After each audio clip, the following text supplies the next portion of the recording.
Don't get too comfortable, Mr. Secretary. We start with the pledge, so you get up in a minute. Committee on Foreign Affairs will come to order. I'm going to ask that everybody rise and join me in reciting the Pledge of Allegiance, and please remain standing as we're going to also recognize the passing of our friend Jerry Connolly for a few moments after that as well.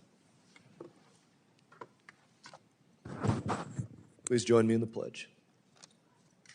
I pledge allegiance to the flag of the United States of America and to the republic for which it stands, one nation, under God, indivisible, with liberty and justice for all. Please remain standing. We're going to do a moment of silence in a moment. I just want to say, Jerry was my friend, and I was very sad to hear of his passing this morning. Jerry was a fierce fighter. We had a lot of fights on this dais together, and we had a lot of fights on the House floor between one another. And, I will certainly miss him. And I'd like to recognize my friend, Ranking Member Meeks, to say a few words as well. And then Representative Burchett is going to say a brief prayer as well. This is a sad day. Jerry Connolly wasn't a politician. He's the true essence of a word of a statesman. He loved this country. He loved this committee. He loved this Congress.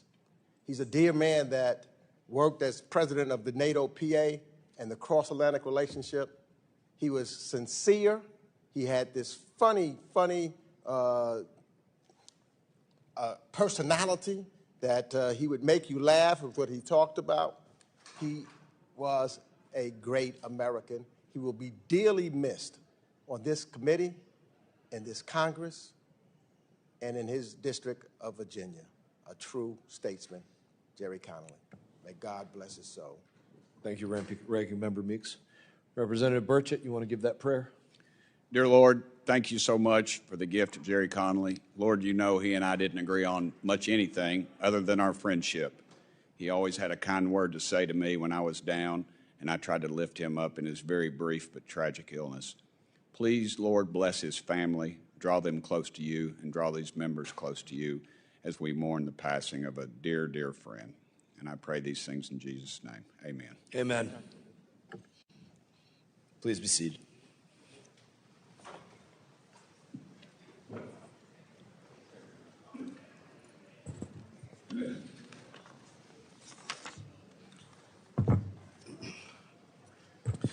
The purpose of this hearing today is to explore the State Department's fiscal year 2026 budget request and explore the myriad of challenges facing the United States and its diplomatic lines of effort around the globe. I'm now going to recognize myself for a brief opening statement. Secretary Rubio, I want to start by thanking you for your attendance today. Since day one, President Trump and yourself, you've taken bold action to clean house, to restore accountability, to slash waste, and to put America and Americans first. And I would say that this was desperately needed. In the past 2 decades alone, the State Department's budget grew from about $9.5 billion to over $55 billion. And I think we could all easily say, for what? In any way, shape, or form did our foreign policy feel like it was 5 times more effective under Joe Biden? I think everybody would say no. Instead, we had a State Department that was literally a slush fund for many far-left bureaucrats, grifting non-government organizations, and foreign adversaries like the Taliban. We had our tax dollars going to things like vouchers for migrants at our southern border, mobilizing elderly lesbians to vote in Costa Rica, as well as drag shows and LGBT comic books, musicals, plays, and operas. That stuff was not PEPFAR, to say the least. It didn't make America safer, it didn't make America stronger, it didn't bring other countries closer to us, and it didn't save lives. Now, many of my colleagues might think that canceling these programs creates an inroad for China. And I would say that we could only hope that China is stupid enough to spend money in that way. I want to thank this administration for bringing charges against those who it appears were stealing from the State Department and USAID, and in turn the American people. And I want to thank you, Secretary Rubio, for reorganizing the State Department into a lean and effective diplomatic operation. Let's give proof of that. Just this past week alone, President Trump secured more than $2 trillion of investment from the Middle East. That is more than 10 times what Joe Biden secured from the Middle East during his entire 4 years in the White House, which is not entirely surprising considering under the Biden State Department, there was millions spent on programs like trans inclusion in Tunisia. That was the focus in the Middle East. Now, as you know, Secretary Rubio, the job is not done up until now. Over 80% of the State Department has been unauthorized. We have bureaus and offices that have grown from thousands of dollars to billions of dollars. And that changes in law when we pass the first comprehensive and standalone State Department reauthorization that has occurred since 2002. I look forward to working with the members of this committee. I look forward to working with you, Secretary Rubio, and I look forward to working with Senator Risch moving forward to make sure that one thing and one thing alone takes place. Every single dollar and diplomat that we authorize and send into the field puts America first. In that, I would now like to recognize Ranking Member Meeks for any opening statement that he may have. Thank you, Mr. Chairman. Secretary Rubio, I'm glad you are finally before this committee.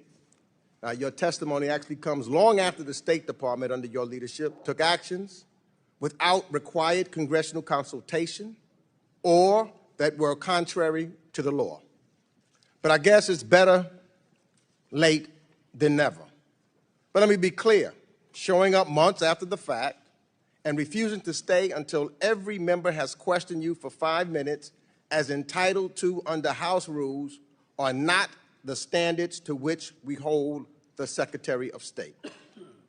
Mr. Secretary, I've known you for a while, and I respected very much Senator Rubio, even when we disagreed. Senator Rubio was a principled statesman. Secretary Rubio, however, as we've seen in the past few months, is something different entirely. As a senator, you spoke often and forcefully about the dangers of executive overreach. You warned America not to lose its moral clarity or sacrifice democratic principles for short-term gain. Senator Rubio recognized that we cannot allow the executive branch to unilaterally determine the direction of the United States foreign policy without accountability to Congress. Secretary Rubio is doing precisely what Senator Rubio feared, withholding congressional appropriated funds, stonewalling oversight, and acting as if laws passed by this body are optional. Secretary Rubio has presided over the dismantling and destruction of everything Senator Rubio once defended.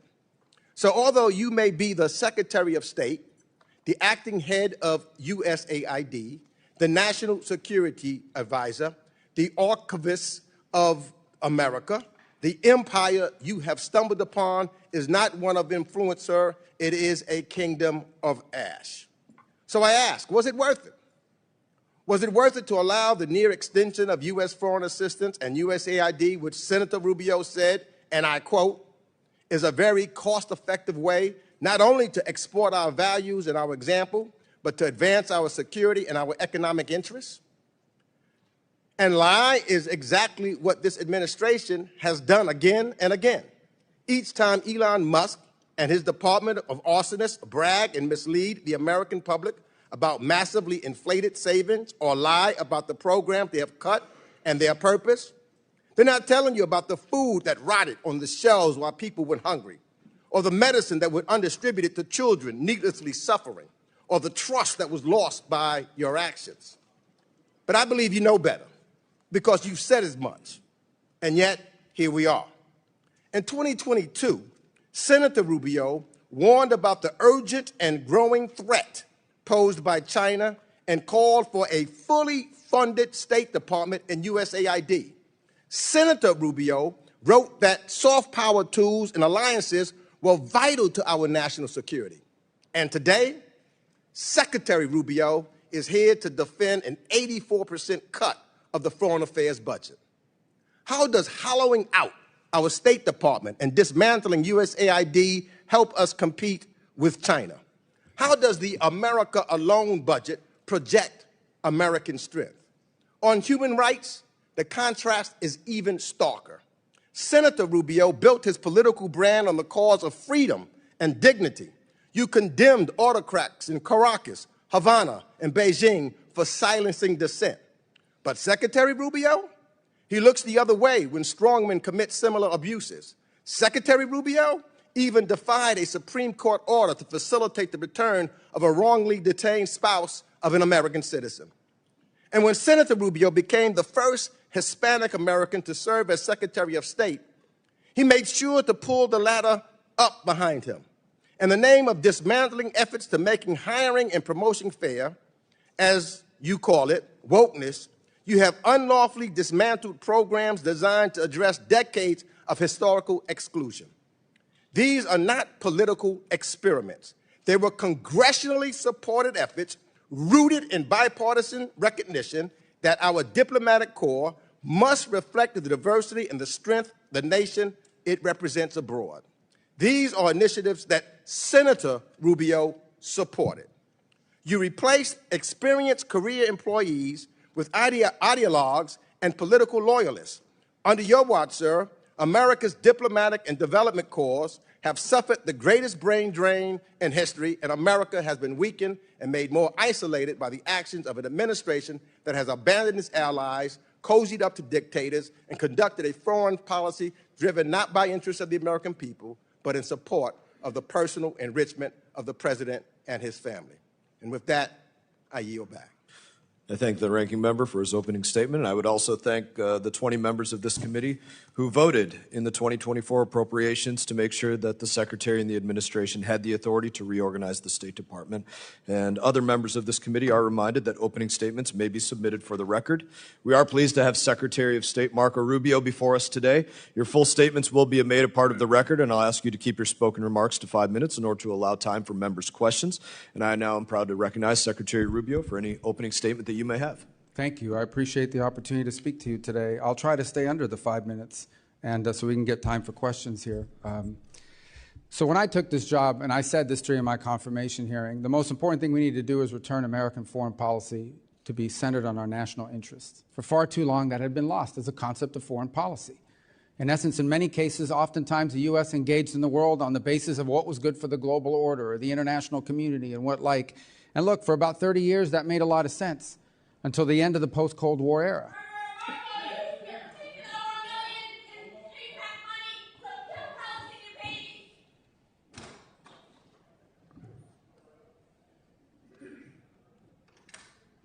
So that made a lot of sense for a long period of time during the Cold War, but then we entered the post-Cold War era, and the war and the world order has rapidly changed. We entered a new era about 12 or 14 years ago, and we entered an era of near-peer competition, where for the first time since the end of the Cold War, the United States had a near-peer competitor and adversary in the state of China.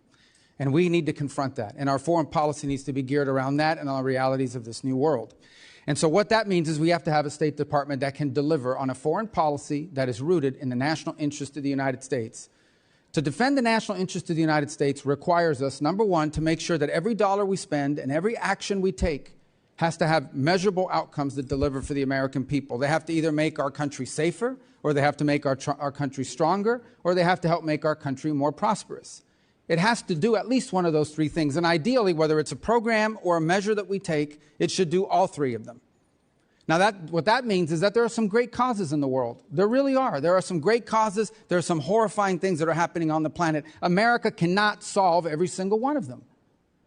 What we need to focus on is prioritizing our foreign policy to those areas that are in our national interest.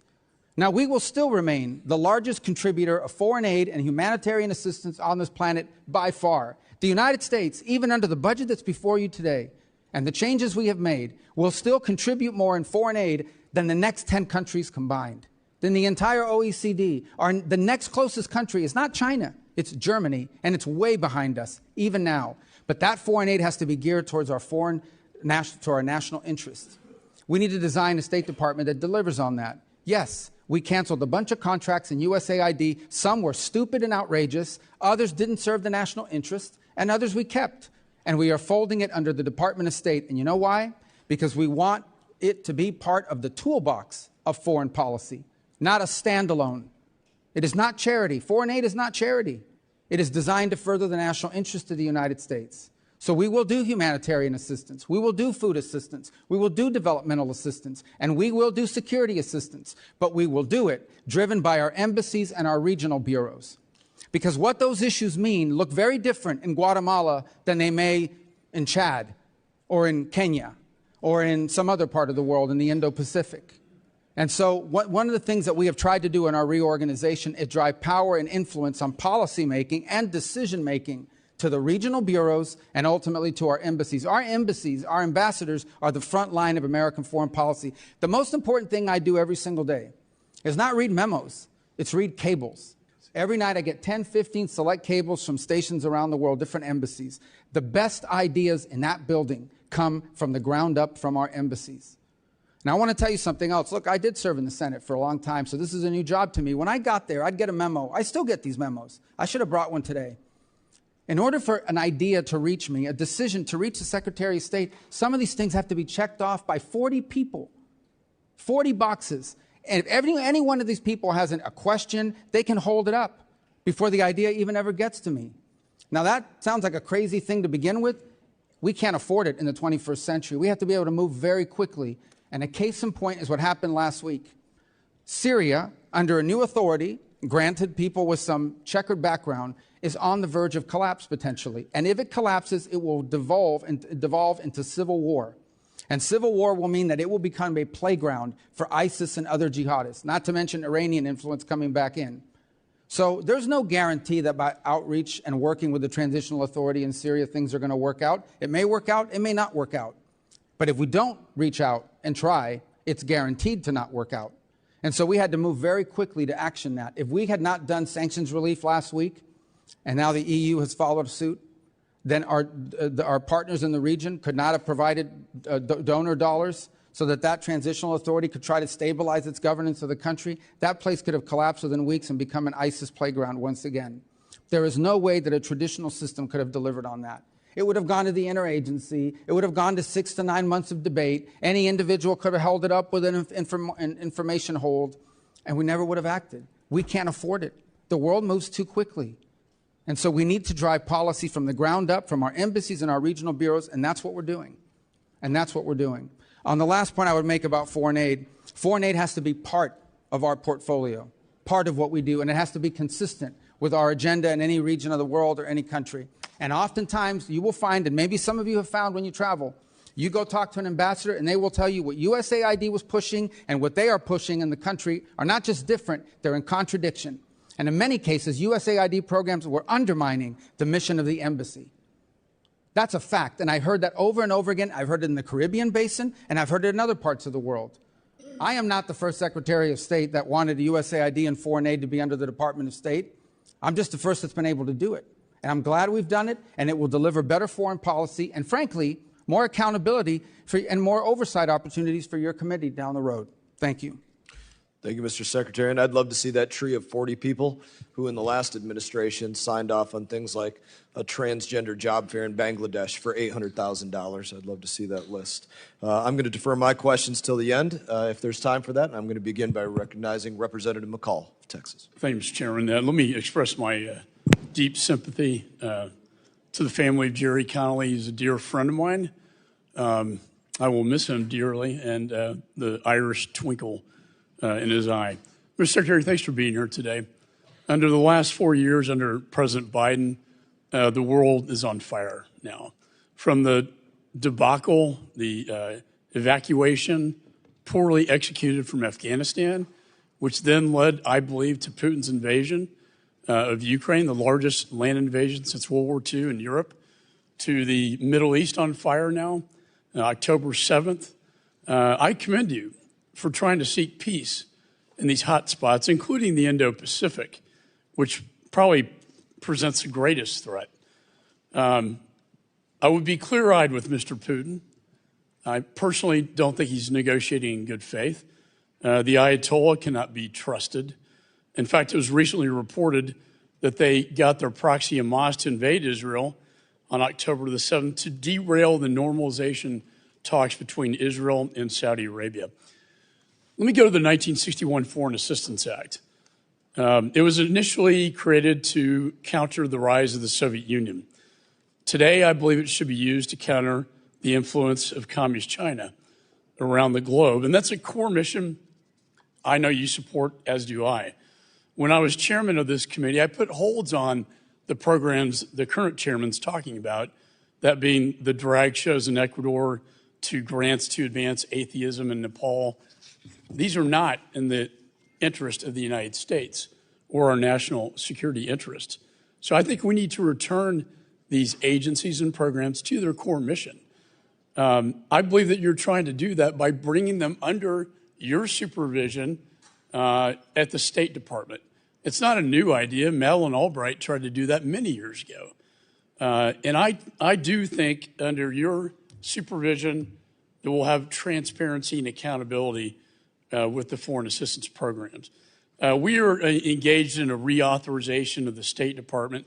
Sir, can you tell me how this would assist you with respect to reorganization of these important agencies under your department?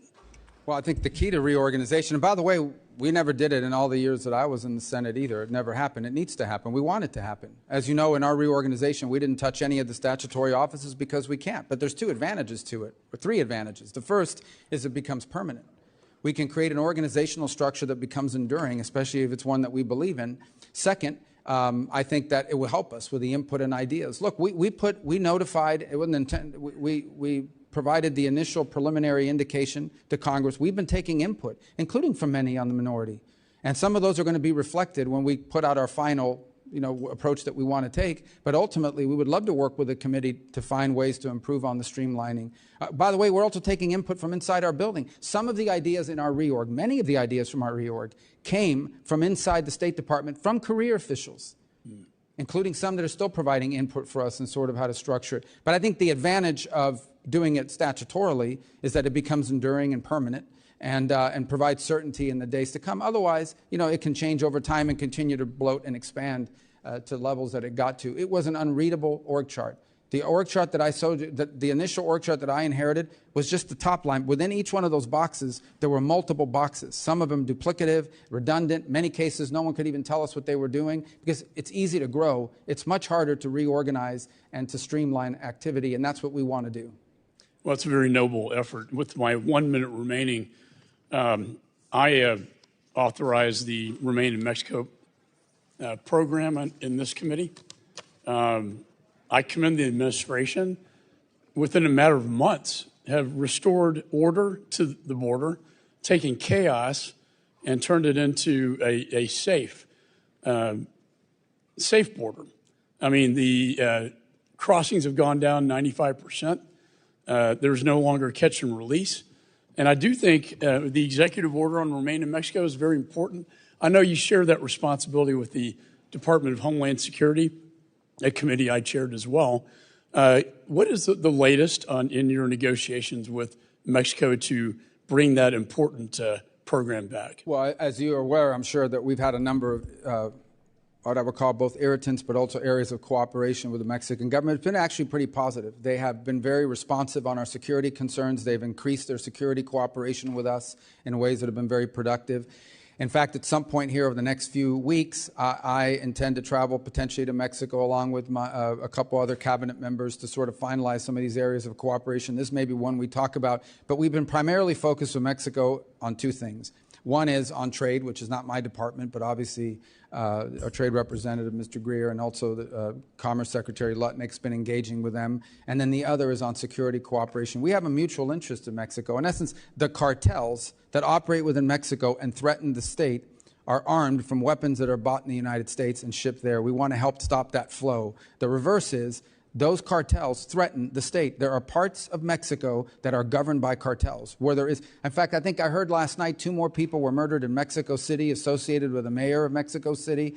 The political violence there is real. They have a vested interest and a desire to go after these cartels, and we want to help equip them and provide them information. They've also been increasingly cooperative, more than ever before, in bringing back and extraditing people wanted in this country for crimes who are in their custody. So I think we've got good areas of cooperation. We still have some more work to do on migration, but they've been cooperative. Chair now recognizes Ranking Member Meeks. Thank you. I'm trying to figure something out. I know you said you read a lot of cables every day, and I know that when you first got sworn in at your confirmation hearing, you stated that being the Secretary of State would be an extraordinary responsibility. Here we are 4 minutes later, but reading cables every day. How much time do you spend at the State Department? How much what? How much time? Do I spend at the State Department? Almost every day if I'm in the country. I travel a lot. It's part of the job. I agree. I understand. But now you have 4 jobs, don't you? Now you're not only the Secretary of State, you are also the acting USAID administrator. You're also the acting archivist. You're also the interim national security advisor. You cannot spend every day at the State Department and then neglect your other jobs that you have the responsibility to do. So how much time do you spend at the other jobs if you spend every day at the State Department? Well, now you know I can't offer you 8 hours today to answer every question on this committee, which you were complaining about earlier. Look, here's the thing. All those jobs are being done. USAID largely has been folded into the... Do you want my answer? Do you want to... No, I just want to know this. Did you anticipate or did you want, when you were sworn in to be the Secretary of State, do you want to have the jobs of USAID administrator? No, I did not apply for those jobs. I was asked to serve in those roles, and I'm happy to do it. The archives are doing great. The USAID has been folded under state, so it's a sort of a duplicative role. And the National Security Advisor, which is on an interim basis, has tremendous overlap with what we're doing at the State Department. Well, then why not get rid of all of them and just put everything under you? Get rid of all those departments. If it's not crucial to have someone every day at the as a National Security Advisor, you folded in USAID, you saying the archives is fine, get rid of them. Wouldn't that be then waste? Based upon how you have determined there's waste, based upon your testimony earlier, and some of these other departments, they were duplicative. So if it's duplicative, then get rid of them. Well, you would have to pass a law to do that if you want to combine those 4 offices in your reorg. Well, look, that hasn't stopped you in the past because the law requires you to consult with Congress on any proposed reorganization of USAID or the State Department. That hasn't happened.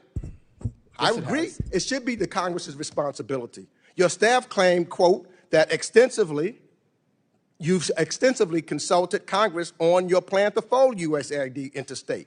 But that did not happen. All we members have gotten was 1 hour of a meeting with Pete Morocco, who you later fired and who couldn't answer our most basic questions about the aid freeze. And you've ignored, thus far, that's why I want to know about you. You've ignored nearly 20 letters from this committee seeking information about who, since you took office, as well as,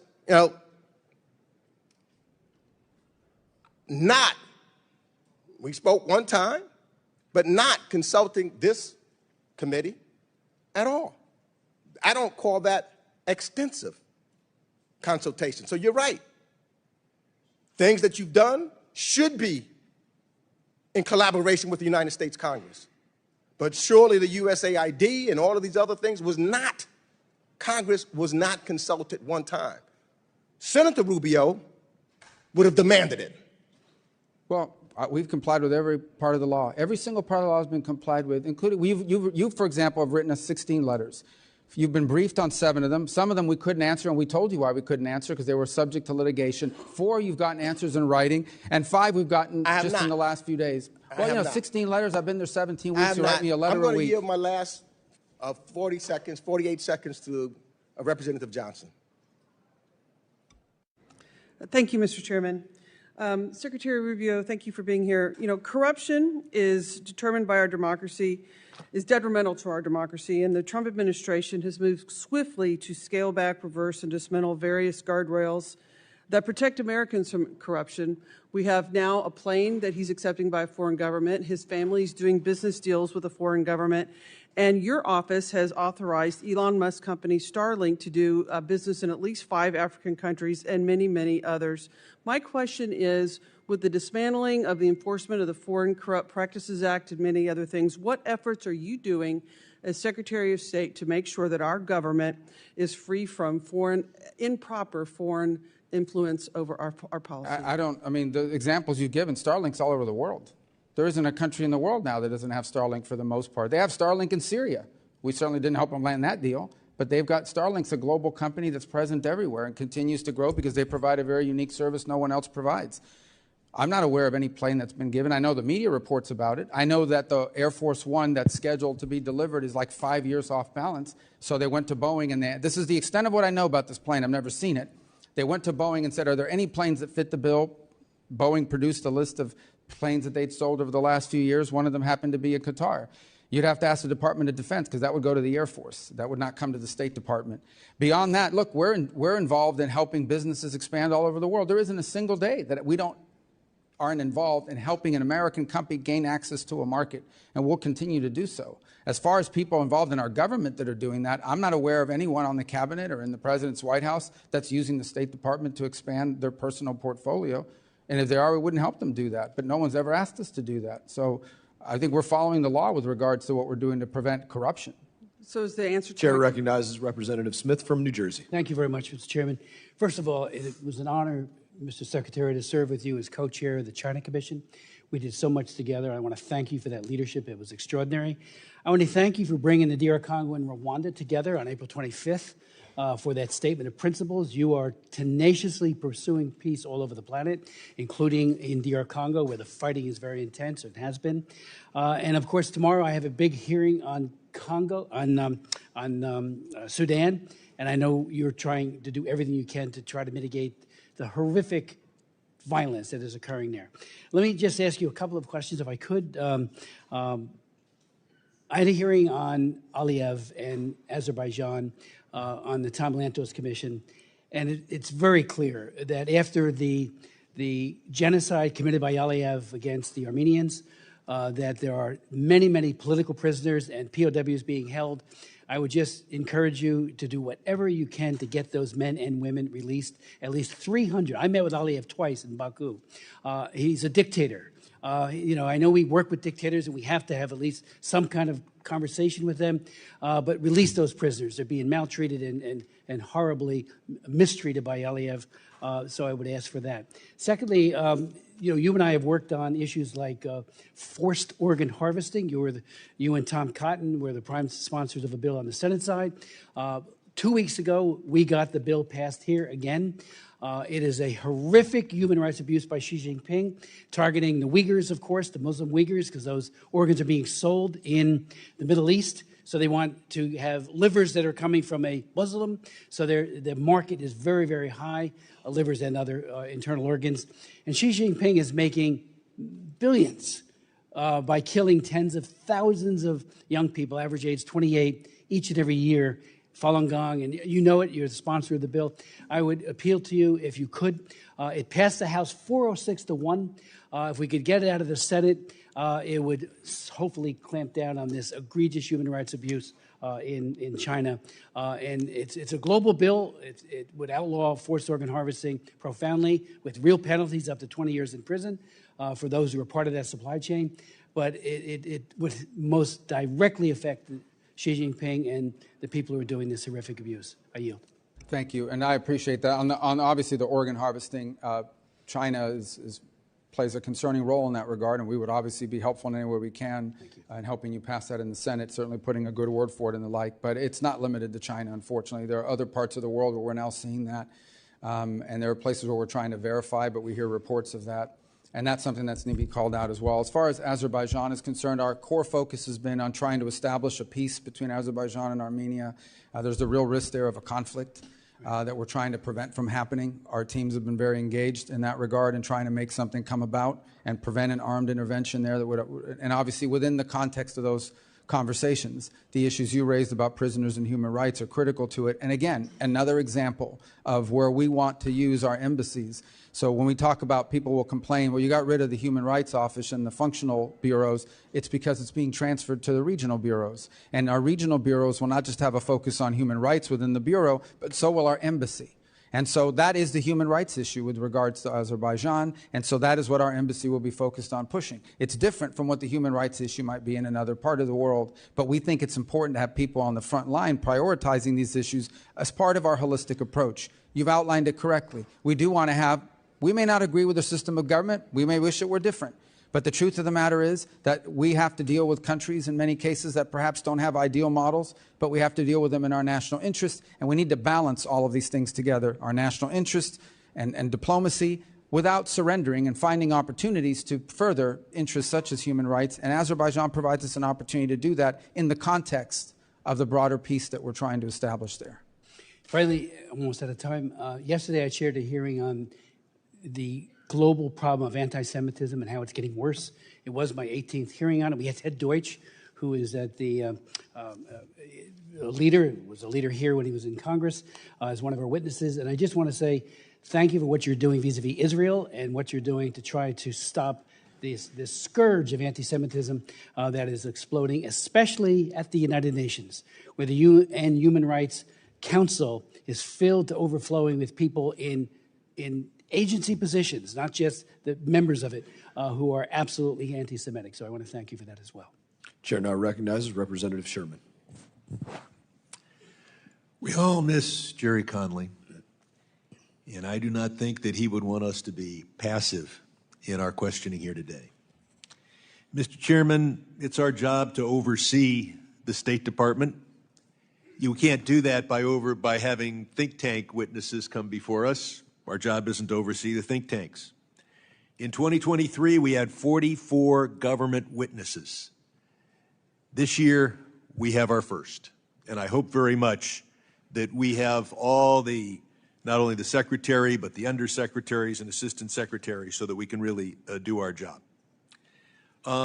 Secretary Rubio, in the 1970s, there was a powerful Middle East monarch who claimed to be a friend of the United States, may very well have been, claimed to be at least agreeable to Israel. And so in the 1970s, we transferred enormous, sophisticated weapons to him. In 1979, the Shah was deposed, and all those weapons were in the hands of the Ayatollah. Today, MBS wants a nuclear weapon. But he says what he wants is a nuclear cooperation agreement. Well, we have a nuclear cooperation agreement with the United Arab Emirates and Turkey and Morocco that all provide for a gold standard of safety. Can you assure us that you will not enter into a nuclear cooperation agreement with Saudi Arabia that does not have that same gold standard of security to make sure they're not building a nuclear weapon? Well, first I will tell you that there has been no conversation about entering into one. For example, during the recent trip. Can you, I've got limited time. I can't. So here's the thing. I can Sir, tell you. Either give me a yes, give me a no. Well, I'm going to give you my answer if you want my answer. I want a yes or no. Show. Reclaiming my time. Well, reclaim your time, but it's not a game show. I get to answer. These are complex questions. Let me answer. Mr. Secretary, I'm reclaiming my time. The filibustering takes place in the Senate, not here. I'm not filibustering. I'm trying to answer your question. You're trying.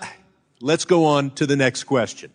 With regard to Iran, can you assure us that you will continue sanctions on Iran until they verifiably agree to abandon all enrichment?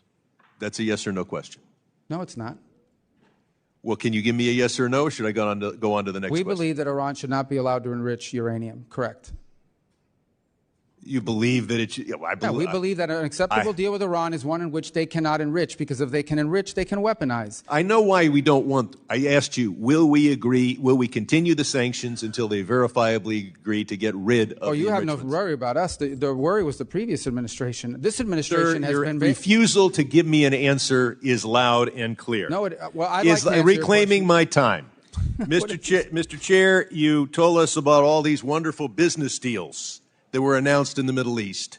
It's reminiscent of the first year of the first term of Donald Trump, where he announced a $10 billion investment by Foxconn in Wisconsin. It is still an empty field. I am sure that the only deals announced in the Middle East that will actually happen were the bribery deals, the $400 million plane and the $2 billion Abu Dhabi will put into the cryptocurrency sponsored by Mr. Trump. TikTok. Mr. Secretary, you led the effort to say that it shouldn't be controlled by the Chinese Communist Party. We passed a law with your help. That law requires that we ban TikTok now because all of the expiration dates have expired. But instead, we saw Chinese interests affiliated with TikTok transfer $300 million into the Trump coin, which is a pure gift. It's $300 million for nothing but monopoly money. And so there's a word in Mandarin for this. It's called bribery. And it raises the question that I'll ask you to respond to for the record, and that is there any statute this administration will not violate for a $300 million Chinese bribe? We next focus on USAID. Musk gutted it. He said no one died as a result. Do you agree that no one has died yet as a result of the chainsawing of USAID? Yes or no? I'm sorry, the question is, has anyone what? Has anyone in the world died because of what Elon Musk did? Listen, yes or no, reclaiming my time. If you won't answer, that's a loud answer. No one has died because of USAID. Of the people who have died as a lie. result of cutting off the oxygen of a woman in Burma and denying HIV/AIDS treatment to those in Africa. They are dead now at the hands of Elon Musk and his co-conspirators. Chair now recognizes Representative Wilson from South Carolina. Thank you, Chairman Brian Mast, for your leadership holding this hearing at a very critical time where dictators with rule of gun are invading democracies with rule of law. And my sympathy for the Connolly family, as I was always cherished my friendship with who I call Mr. President Jerry Connolly. Mr. Secretary, congratulations on your success on behalf of the American people to implement the policies of President Donald Trump. Sadly, as you address problems that have plagued the department, bureaucrats in the past have undermined the agenda of the President. It was historic to have, as you just cited, the announcement of President Trump to lift sanctions, giving Syria a chance, which was welcomed by a standing ovation in Riyadh, which was so historic.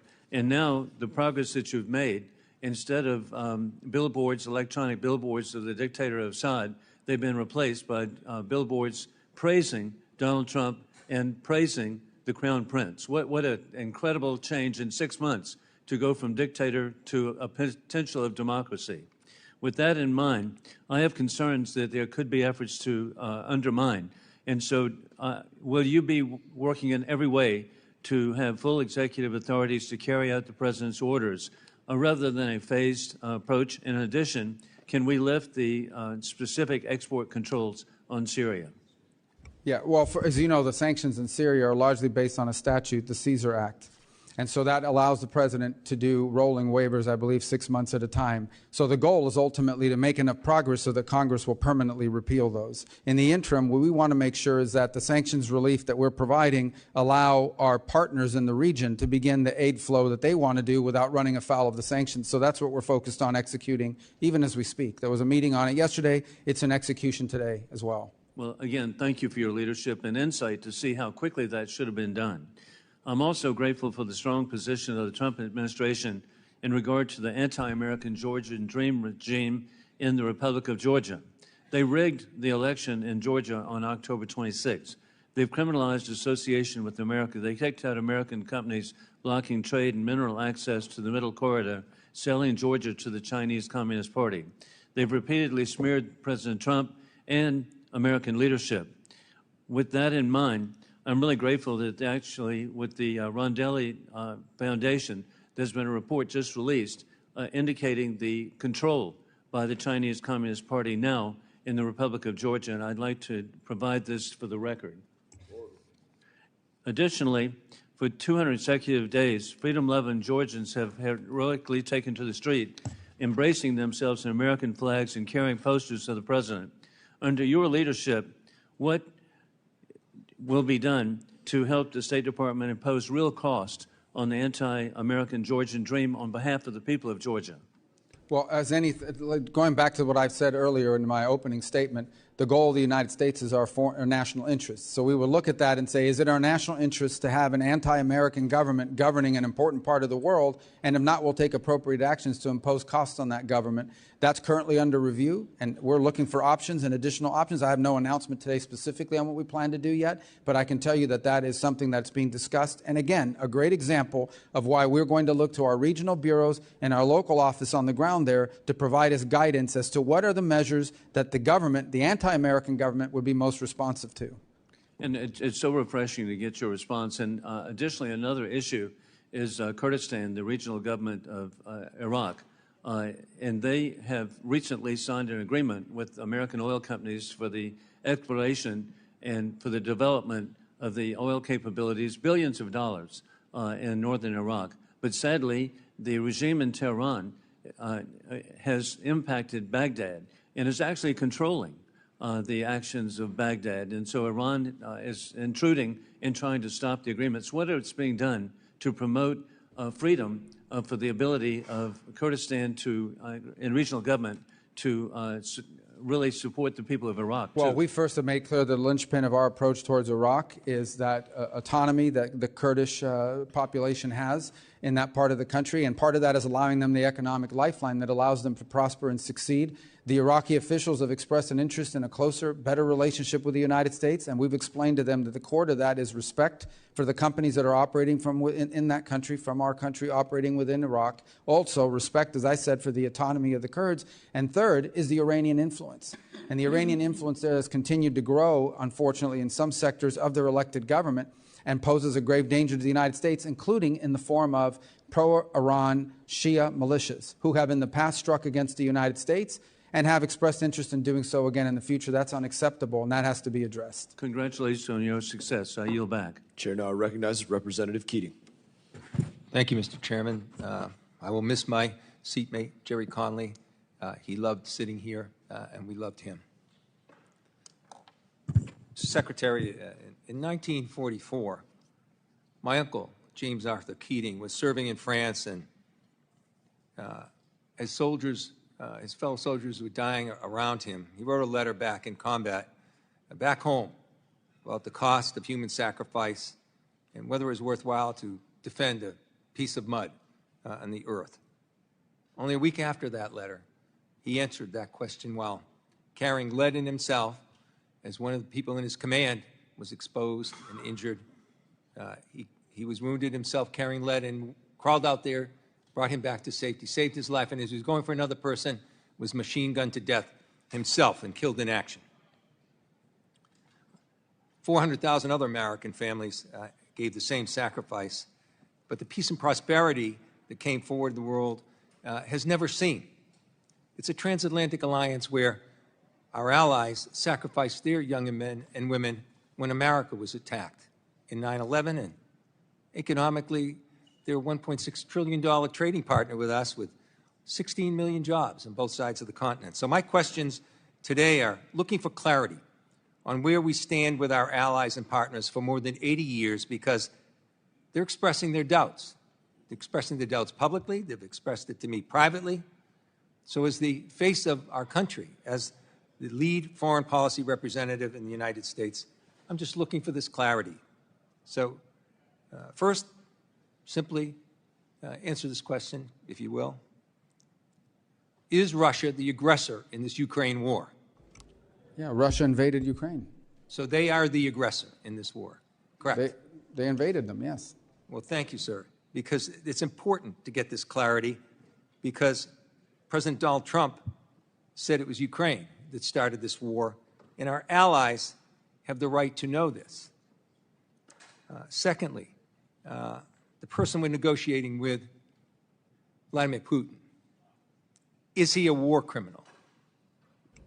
Well, I think you can look at instances that have happened there and certainly characterize them as war crimes, but our intent is to end the war. Is he a war criminal? We can't end the war without talking to Mr. Putin. That's pretty simple. Is he a war criminal? Well, that's this man we're negotiating with, Vladimir Putin. Is he a war criminal? That's not tough.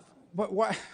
I'm trying to answer your question by telling you that we're trying to end the war here. Go ahead. No, it's not a simple answer. You are equivocating, sir. Just answer the question. I'm answering your question, and the answer is that war crimes have been committed, no doubt. And who's responsible for that? There will be time and place for that accountability. But right now, the job is to end the war. So you won't answer the question. If we don't end the war, people are going to get Reclaiming killed. my time, sir, let me go on. Because I don't understand this. Because you're sitting in front of us now as Secretary of State. It wasn't long ago that you were sitting as a senator with Secretary of State nominee Rex Tillerson at the time, in the exact same circumstances, only reversed. And you questioned him about Putin directing attacks against schools, markets, hospitals, playgrounds. And on top of this, in this instance, he's abducted 20,000 children, a clear war crime. So you were very clear then Vladimir Putin was a war criminal. Now you're unmaking him a war criminal, and you won't answer the question about the exact same circumstances. You're putting words in my mouth. I'm reclaiming my time, sir. You're putting words in my mouth. And you know what you said to Secretary Tillerson at the end of his answer when he equivocated just as you are right now? I've not equivocated. You said, you just don't let me sure answer. Sounds like it to me. Then I'll give you a second chance. Is Vladimir Putin a war criminal? I already told you war crimes have been committed. No, you didn't tell me if he's a war criminal. Mr. Chairman, am I allowed to answer questions? I'm reclaiming my time, sir. And listen, I'm he using keeps your own reclaiming words so you don't have to answer. Did you know what you said to then nominee Secretary of State Tillerson? You said you were very discouraged in his inability to accept that Putin was indeed a war criminal. Your words, we don't need any more. You're inconsistent. The third question I have, sir, is this. I answered your question. You just don't let me answer. You did not answer the question about Putin's Well, you war keep criminal reclaiming your conduct time. in Ukraine. You asked me a question, then you reclaim your time. So how can I answer the question? You answered it. Listen, let me go forward with this. 3 questions. And are you going to reclaim time on those too? I'm giving you a chance to answer. Give me a chance to ask the question. Here it is. So there's a concern among these allies that we've had, our closest allies, about the one-sidedness of the negotiations with Russia and Ukraine. Gentleman's time has expired. Secretary Rubio, if you'd like to respond, by all means. Can I reclaim my time for a few seconds? Thank you. Number one, crimes have been committed in the war on Ukraine, and there will be accountability for that. But our goal right now is to end that war, because let me tell you, every single day that war goes on, more people are killed, more people are maimed, and frankly, more war crimes are being committed every day that the war lasts. Number one. Number two, I don't know how European allies could say that. I talk to European allies literally every single day. I see or talk to the foreign minister of the UK and France and Germany more than I see or talk to my own kids in some days. Chairman, so these are all I'm reclaiming my time now. You have because no time. You've given him time, and I ask unanimous consent. Mr. Chairman, you're not recognized. I'm asking for unanimous consent to put in Keating, the record. You're not recognized. The Secretary I am asking unanimous consent to put in the record. Mr. Keating, you're not the recognized. Op-ed. Oh, so you're not going to recognize, Mr. Chairman? Not recognized in this Anyone moment. that asks unanimous consent to put in for the record a document, Keating, you're not allowing that? You are not recognized right now. Your time expired. You might have a minute and a few. Mr. Secretary, please continue. The last point is our goal is to end this war. We have to be able to talk to both sides in order to do it. Chairman, in order to we have to end this my conflict. Time is answered. His time answering my question ended too. It's the next person's time. That's the rules in this committee. When you won't even let a person enter into the record something from our ambassador till recently from Ukraine, Ambassador Brink, who resigned because of the conduct of this administration after 30 years of service, sir. You should keep a better eye of the clock in front of you. Your time expired. Continue. Our goal is to end this war so more people don't die. And by the way, we want all those kids returned back to their homes that were kidnapped from their parents. We just want people to stop dying. Every day this war goes on, people die, things are destroyed, and lives are ruined. And we want it to stop. Thank you, Secretary. Did you have something you want to submit for unanimous consent? Thank you, Mr. Chairman. Now would be your opportunity. Thank you, sir. I want to submit for the record an op-ed by Ambassador Brink from Ukraine, the regional ambassador that was close until recently, 30 years of service of Democrat presidents and Republican ones. It's an op-ed that says Trump's Ukraine Representative Vice is recognized. Choice, and she details how peace ordered. at any cost is Take appeasement, yes for an answer. peace. So ordered. You, Representative Vice is recognized. Mr. Chairman, I'd like to ask unanimous consent that the accomplishments of the Secretary of State in the first 100 days be placed in the record. So ordered. Thank you. Mr. Secretary, good to see you again. We're holding up just some of those. You probably recognize what you've done for 100 days.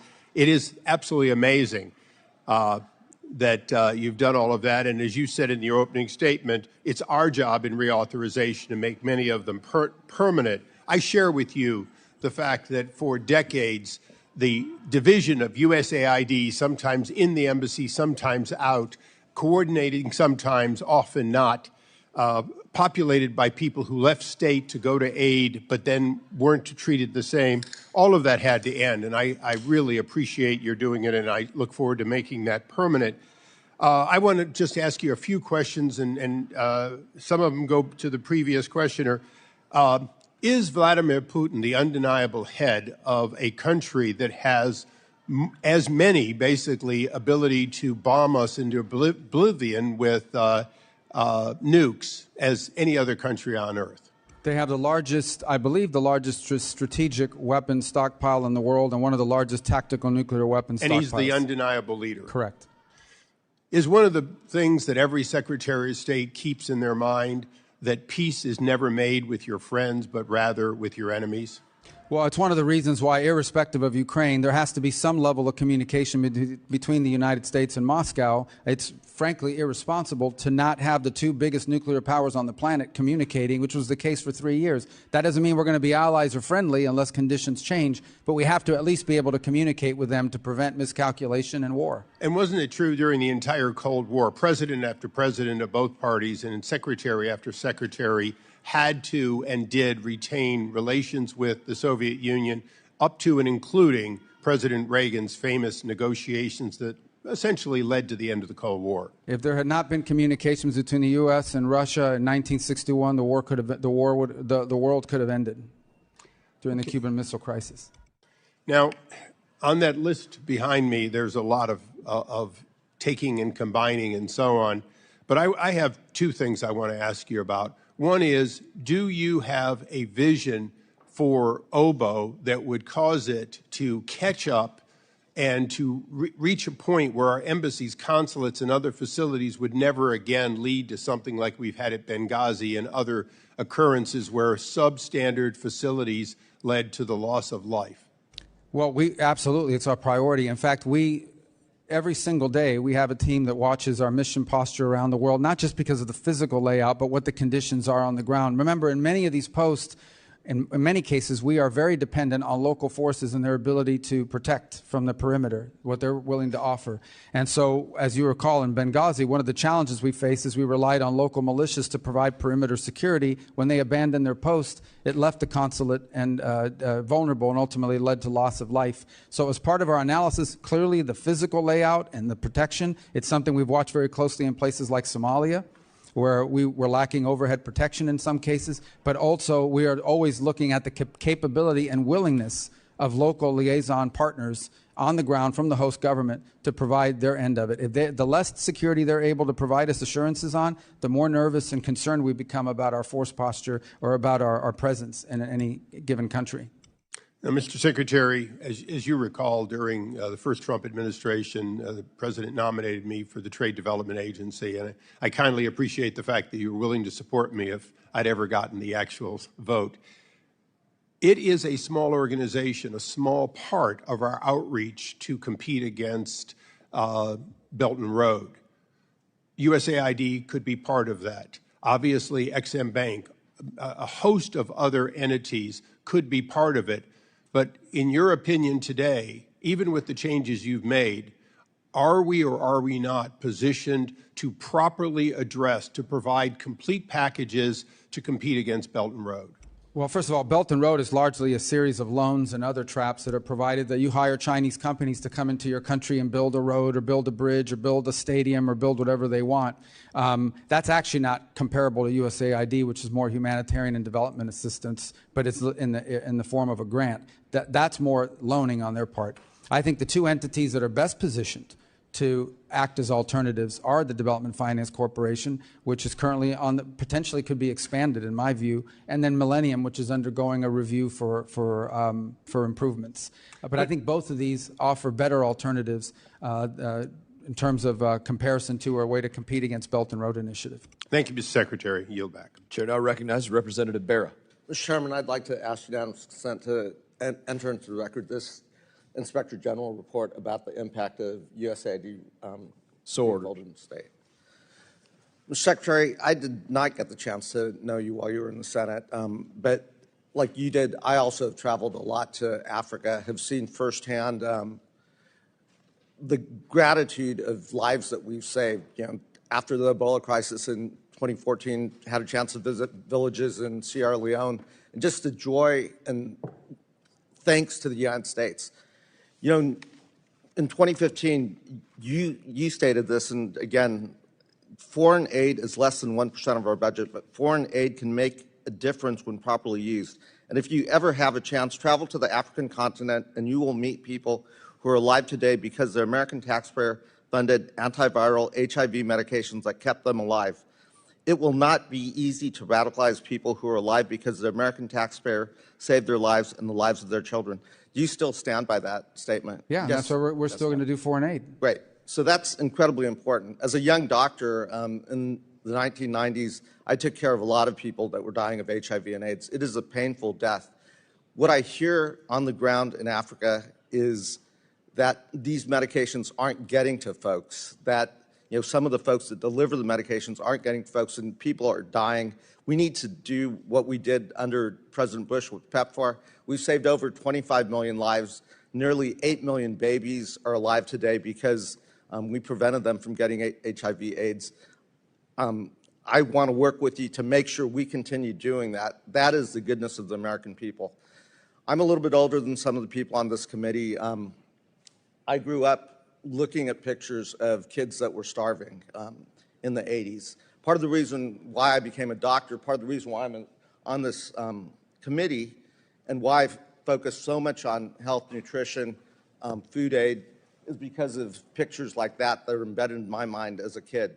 We came together as a country. Part of what moral clarity of the United States is we are a country of abundance. President Trump may not think this is in our national security interest, but I think it is in our faith interest. It is who we are as a spiritual nation, as a faith-based nation. We worry about that. We care about relieving starvation and so forth. We've got to do more because I talk to the faith-based groups, I talk to our implementing partners, I read the news stories. I do not want to see more pictures like this coming out, and I'm definitely afraid in the next 30 days, 60 days, 2 years, 4 years, we're going to see more death and starvation because nobody else can do what we do as the United States of America. I'd like your commitment that you will work with us to make sure we continue providing food aid, that we continue doing what we do best based on our moral clarity.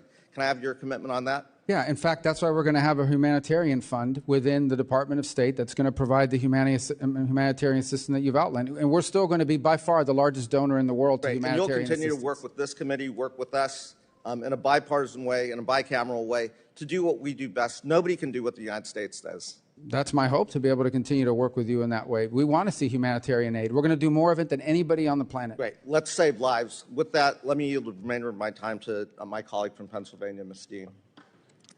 I thank you, Representative Barra, and God bless Jerry Connolly. Mr. Secretary, you and I had the great privilege this past Sunday of traveling to the installation of Pope Leo, where he encouraged us to choose love and help the world's poorest. He suggests that we should get proximate to the suffering. If I were to tell you, Mr. Secretary, that outside that door was a 3-year-old little girl starving, like that photograph, ribs protruding, weak, unable to speak, what would you do? Whatever anybody would do, we would try to help her.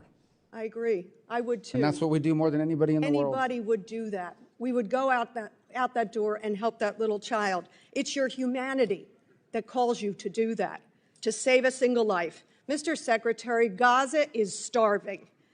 As of last week, the UN has confirmed, it's the UN, has confirmed at least 57 children have already died of malnutrition and 14,000 more are on the brink of starvation.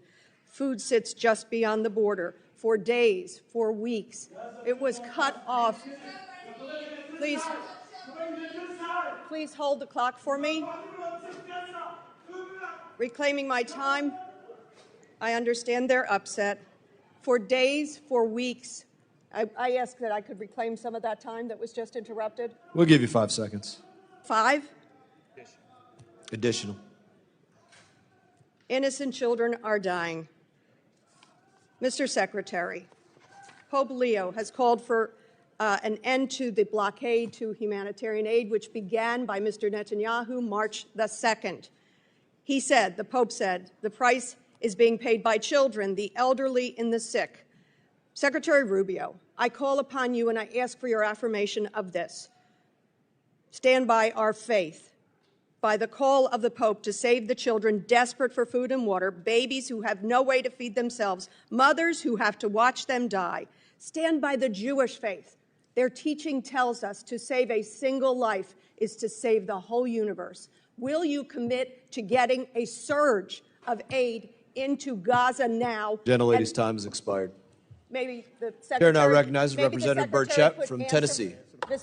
Mr. Chairman, could the Secretary answer my question? It's a yes or no. I don't think you got a question out, and I gave did. you additional time. Would Chair recognizes Representative Burchett from Tennessee. Thank you, Mr. Chair. Mr. Secretary, how do you plan to ensure that future foreign assistance funding decisions are aligned with the President and are not co-opted or watered down by entrenched Foreign Service bureaucrats? I'm going to get to your question, Dimitri. If I could just take 5 seconds. We have asked the Israelis, and I think they've acknowledged this publicly, to allow more aid to flow. I actually met with the World Food Program in Rome this weekend while I was there. We believe they have a system in place for distribution. We'll continue to urge them to do so, and in fact, we expect more aid will begin to flow rapidly over the next few days into Gaza. I thank you. As far as your question about entrenched Foreign Service officers, actually, I want to be fair here.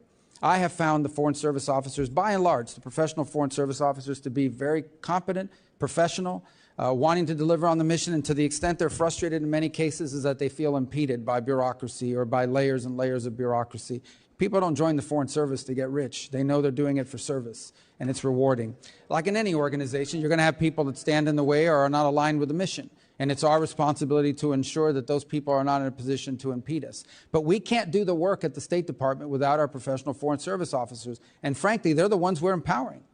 And so ultimately what we want to return to, however, is a Foreign Service officer corps that's promoted and rewarded on the basis of merit, on how well you do your job. And sometimes, by the way, that means promoting someone who maybe doesn't have as many years' experience. Maybe they've only been there 10 years instead of 20, but they're really good. And if you don't promote them, we're going to lose them to the private sector or some other endeavor. So ultimately, it resides upon us, those of us in these positions, to ensure that our agencies are delivering on the President's foreign policy. The State Department is not an independent branch of government. We are part of the executive, and our job is to help the President formulate foreign policy and execute on it. And we're trying to give you a structure in this reorganization to do that. You could have just said, put the best player in, Coach. That would have covered it, and I appreciate your answer, brother. Moving on, will the State Department classify the Taliban as a foreign terrorist organization? Well, I believe that classification is now once again under review. As you know, we've had some success over the last few weeks in getting some Americans that were detained released. But we'll have some decisions to make. That designation ultimately will be based on a holistic approach to what we think our future policy is going to be with regards to Afghanistan. We're clearly aware of who they are and what they've done in the past. We'd like to see more cooperation from them on al-Qaeda and other elements in the country that we'd like to see targeted. So I think that's part of a tool set the President has as leverage to increase cooperation on their part. Can we ensure that America won't be attacked by the Taliban or any of these other terrorist groups that are training or based in Afghanistan? Well, that's what we need to ensure every single day. And obviously, DOD holds that primary responsibility. And there's a reason why we don't have a diplomatic presence in Afghanistan, is because we do not feel at this point like we could appropriately secure our personnel. But the President is keenly aware of the situation there. He was very involved in negotiating in his first presidency for a deal that kept Americans safe. And I think he's interested in arriving at one again to ensure Afghanistan never becomes a launch pad for external operations against Americans anywhere in the world, especially the homeland. Thank you. Also, I've been working on a piece of legislation, House Resolution 260, for a couple of years. It basically defunds the Taliban. We found out the fellow named Legend, who fought on our side, and another guy, Sean Ryan, Navy SEAL, that they're collecting around $40 million a week is what we've been told, and possibly up to a point of $5 billion from some State Department documents. I'm wondering if you all will support that bill And what it does, it aims to stop U.S. tax dollars from benefiting the Taliban. Well, I haven't seen the bill. I certainly support the intent that you've outlined. And I also would say the President has issued an order which we have followed to suspend any aid that could possibly reach the hands of the Taliban, and that's been implemented. Well, we're told that it possibly still is, and the President has voiced support of this legislation, and I would hope that you would review that. That's something that's been out for a while, and it needs to be stopped, put to rest at some point. I've also invited President Saleh of Afghanistan to meet with me and my colleagues, and I'm wondering if you all will facilitate his entry into the country to meet with us. Well, ultimately, that will require a decision and a determination upon whether a visa should be granted for that visit.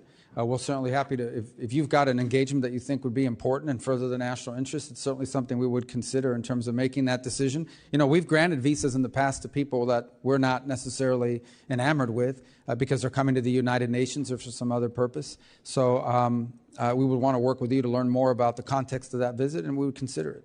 Sure.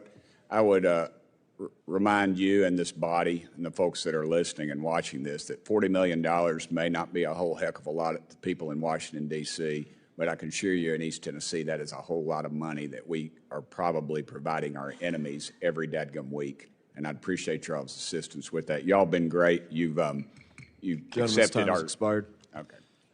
Chair now recognizes Representative Castro from Texas. Thank you, Chairman. Thank you, Secretary. Thank you for your testimony. I want to say at the beginning that I think that in terms of roles in the cabinet, that coming into your job, I think you're the most qualified cabinet member in a cabinet that I think has otherwise been incompetent and unqualified. You and I are obviously of different political parties, but we share kind of a similar story. My grandmother, Victoria Castro, came to this country when she was 6 or 7 years old as an orphan, because both her parents had died after the Mexican Revolution, and the closest relatives who could take her in were not in Mexico. They were in San Antonio. And when my grandmother came to Eagle Pass, Texas, the manifest that allowed her to come, there was a question that was asked on that document. And the question said, purpose for visit. And her relatives that were bringing her, they wrote in to live, that she was coming to live. You have an incredible family story of your parents and your grandfather coming from Cuba in the 1950s and maybe early 1960s, and a similar background of helping you and your siblings pursue their American dreams, just like my grandmother did for my mom and for us.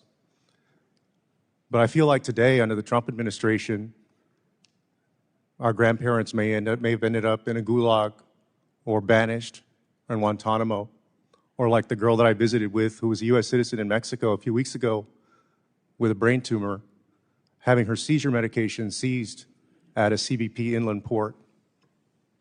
And her mom, who's undocumented Mexican, her caretaker, 24 hours a day, not allowed to come back with her to get treatment for her condition. And I want to ask you specifically about a policy decision where on February 5th, DHS Secretary Noem rescinded temporary protected status for Venezuelans. This same thing was used for 700,000 Cubans in the 1960s and 70s.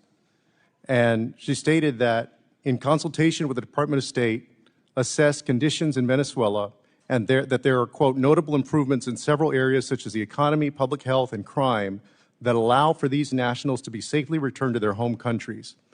And you said as recently as a few years ago that returning and failing to renew TPS for Venezuelans would be, quote, very real death sentence for countless Venezuelans who have fled their country. That was a few years ago. And so I wanted to ask you, do you believe after everything that Maduro has done, and you and I have both condemned him, as I think almost everybody on this dais has, that TPS recipients forced to return to Venezuela will truly be safe in that country? And how do you justify the decision to send 350,000 people to Venezuela right now? Well, 350,000 people have not been sent to Venezuela. I think you're referring to the TPS cancellation of the temporary status. So 2 points. Number one is, unfortunately, that blanket approval of TPS gave TPS, including to people that, frankly, we should not have allowed in this country, irrespective of what part of the world they came from. Number two is the hope that now people that have received TPS will apply through the asylum process. And I believe many of them, if not most of them, will have very credible asylum claims to make for the reason you've just outlined. I think the problematic is that when you do a blanket TPS, number one, it's supposed to be temporary. None of these TPSs ever go away. But number two, when you do a blanket, especially in a mass migration event, it is going to protect and cover people that, frankly, we should not have allowed into this country. The overwhelming I guess, I mean, we're both part of the same Latino community. You're not saying that all 350,000 people were gang members, are you? Of course not. The majority are not. But if 1,000 of them are, we got a big problem. Well, yeah, but so because there is a very small group who are criminals, just like any group of Americans, you're saying that none of them get any due process? They're just automatically expelled? No, like they no have a right review, to... no nothing for any of their cases? Well, again, it's not my department. We don't do asylum claims, but well, I can but tell she you they said can she apply for consulted asylum. with you. She said that it was her decision and your decision, and a few years ago you said it was a death sentence. Yeah, but the problem is the previous administration did a terrible job of vetting applicants for TPS. They just blanket approved it. They did things that have been done in other administrations before. But never in this Republican mass migration and Democrat. event. Look, the bottom line is, of course, the overwhelming majority of them are not gang members, and they will be able to apply for asylum, and they have a very credible claim. I have but to there yield. Are some that are, and I have they to need be yield my removed from our remaining country. time. I got it. I got to yield my remaining time to Congresswoman Kamlager-Dev. Thank you for that, Rep. Castro. I have a quick question. The World Cup and the Olympics are being hosted in both red and in blue districts across this country, but they are not going to be successful unless we get visas to all of the folks that are participating. This is a bipartisan priority. I just sent a letter to you along with Representative Kim and 50 other colleagues. I am glad that the President has directed this administration to make this a success. In that spirit of cooperation, are you committing to working with me to ensuring that these games are a success and that we're getting visas to those who need it? 100%. Thank you. Chair now recognizes Representative Perry. Thank you, Mr. Chairman. Mr. Secretary, great to see you. Thanks for being here. I want to talk to you about the United Nations Relief and Workers Agency.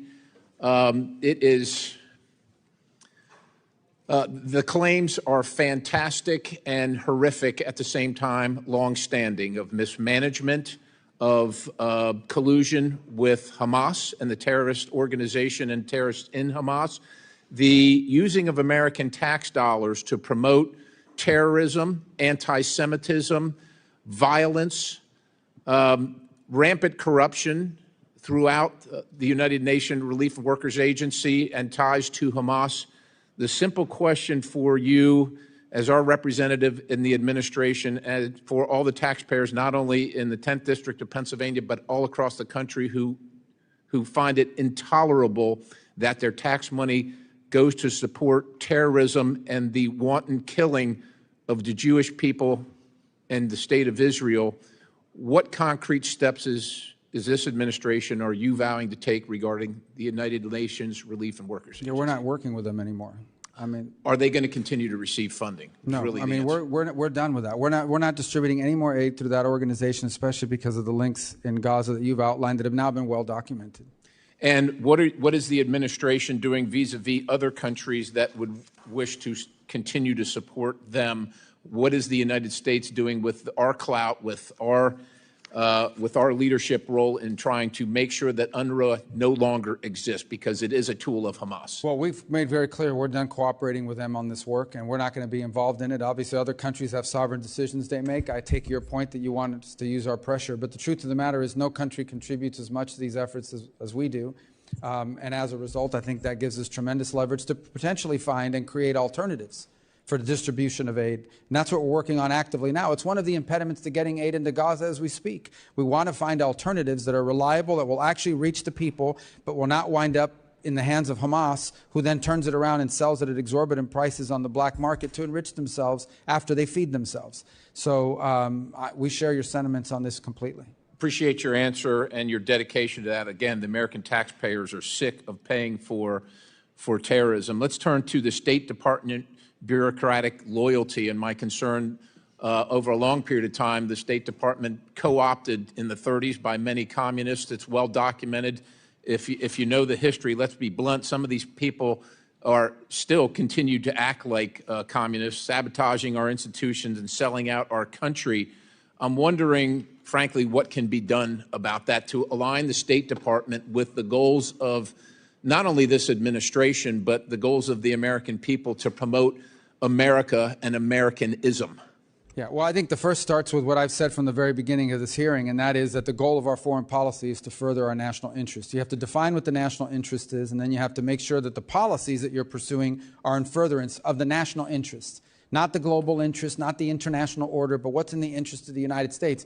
Sometimes cooperating with the global order is in the national interest. Many times, increasingly, it is not. As you see these international institutions, oftentimes have become places where we give all the money and then they work against us. And it's used as a forum for anti-Americanism. The second point is, and that's part of the reorganization is, and this is an important point, and I hear this in some of the criticisms, I don't know if people fully understand, I've made this point already, the Department of State is not another branch of government. We work for the President of the United States. The people elected the President sets the foreign policy. Our job is to advise and provide options, but ultimately our job is to execute on the foreign policy of the President. And we are trying to organize the State Department to be able to do that as efficiently and as effectively as possible without having to check 40 boxes in a memo where someone you've never heard of and I've never heard of but's happened to work at the State Department has a veto power over our ability to pursue a presidential directive. Now that will be true for this administration, and frankly it'll be true for the next administration, be it a Republican or a Democrat one. But that's the way our republic functions. In our republic, the executive branch is headed by the President, who's elected by the people through the Electoral College, and our job is to deliver on the President's agenda. That's what I'm proud to do, and that's what we're going to continue to do, and that's the kind of State Department we're building to deliver on. Appreciate that. And finally, Mr. Secretary, the President's emergency plan for AIDS relief, it's been over 20 years since we launched this program, and we poured billions of dollars into it. And while it's definitely saved lives, and we certainly appreciate that and we laud that, what's the future? And when do we transition full responsibility to the African nations to manage their own health programs as we struggle to manage our own and pay for our own in the United States of America? First of all, 85% of recipients under PEPFAR are currently and still receiving their assistance. The second point you make is an important one, and that is the best foreign aid is foreign aid that ends, and it ends because you've either solved the problem or because you've given capacity to your local partners to solve the problem. And I do believe there needs to be a metric in PEPFAR and beyond that in all of our foreign aid to ensure that at some point it ends because the problem was solved or because the local partner now has the capacity to handle it on their own. We are a generous people, but we cannot be responsible for every problem on this planet. We can't afford it. And frankly, in this day and age, we have many priorities we need to balance if we're going to form the national interest. Representative Tice. Thank you, Mr. Chairman. Thank you, Mr. Secretary. You know, I keep hearing you say your job is to carry out the mission of the executive branch and the agenda of the President. It's kind of hard to figure out what the President's foreign policy is. It jumps around from Gaza being a resort area to we're going to help Ukraine or we're not. We're going to have tariffs on China or we're not. We're meddling in the Romanian election. I don't know how you figure out what the agenda is. Also, you say you want to make the State Department stronger, but everything we've seen coming from y'all is that you're dead set on kind of killing it or at least undermining American interests. I think you proposed an 84% budget cut, plans for widespread diplomatic closures, laying off staff across the board. I don't see how any of those things really makes us stronger and delivers for the American people. Now, I believe that jeopardizes our national security, but I want to ask you something a little more arcane, a little more specific to my district that has to do with some economic investments, and that's about tourism. You know, we've been working very hard to improve the visa services over the last few years. Seems to me what you're doing is going to undercut that and move us backwards. We're already seeing this as a problem in Las Vegas where tourists are down by 8% just in a few short months.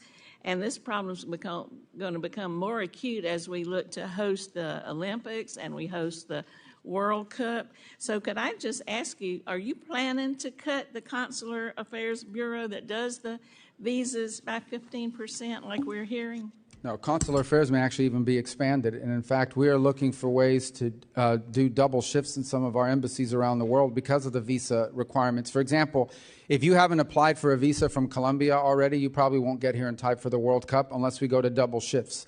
So we've even talked about reassigning Foreign Service officers, many of who are trained earlier in their career in consular services, to provide 24-hour presence in some of our embassies and consulates around the world just to handle the visa load for things like the World Cup, the FIFA World Cup, the FIFA Club Cup, and then the Olympics 2 years behind it. How Go How ahead. are you going to do that with an 84% budget cut? There's no 84%, but I think you're referring to USAID when it comes to the State I know that's Department. part of it, but just Yeah, generally. but when it comes to the State Department, our consular services are actually intend on ramping up efforts because of the reasons that I've just outlined below, because of the reasons I just outlined earlier. And we recognize that as a top priority. We want it to be a success. It's a priority for the President. And I think there are good numbers because it's the same division that handles it. We are setting records in the numbers of passports that are being processed. Same group of people, so it shows that our systems are improving. And finally, we're looking at ways to infusing technology and AI to even further and rapidly increase that process even further, particularly for people, we're people who have had visas in the past, so we're just restoring visas. We can move even much quicker on many of those. Well, I'm glad to hear you say that, but I want to look and see what you do, not just what you say, because when you talk about cutting budgets, talk about cutting personnel, talk about closing embassies and consulates, I don't know how you can increase the visa process or make it quicker. There's no proposal at this time to close embassies or consulates. That's been media reporting because people like to leak lies, but there's no such work. So that's not happening? None are proposed, and I think I would know. About it? Well, okay. Well, let's check that out and see where that information is coming from. If I could switch just a little bit to Afghanistan, you've heard a little bit about that. I introduced legislation to authorize the CARE Act, the Coordination for Afghan Relocation Efforts. You voted for that, Mr. Secretary. Mr. Mass voted for that. We called for this to be created and have an appointment made. I wonder, can you tell us what's happening with that to help us serve these Afghan refugees? Or are you wearing that hat too, or is there somebody else that you're going to appoint to that position? Primarily the DHS responsibility for the intake of people into our country. I can certainly take that back and give you information on what progress they've made in that regard.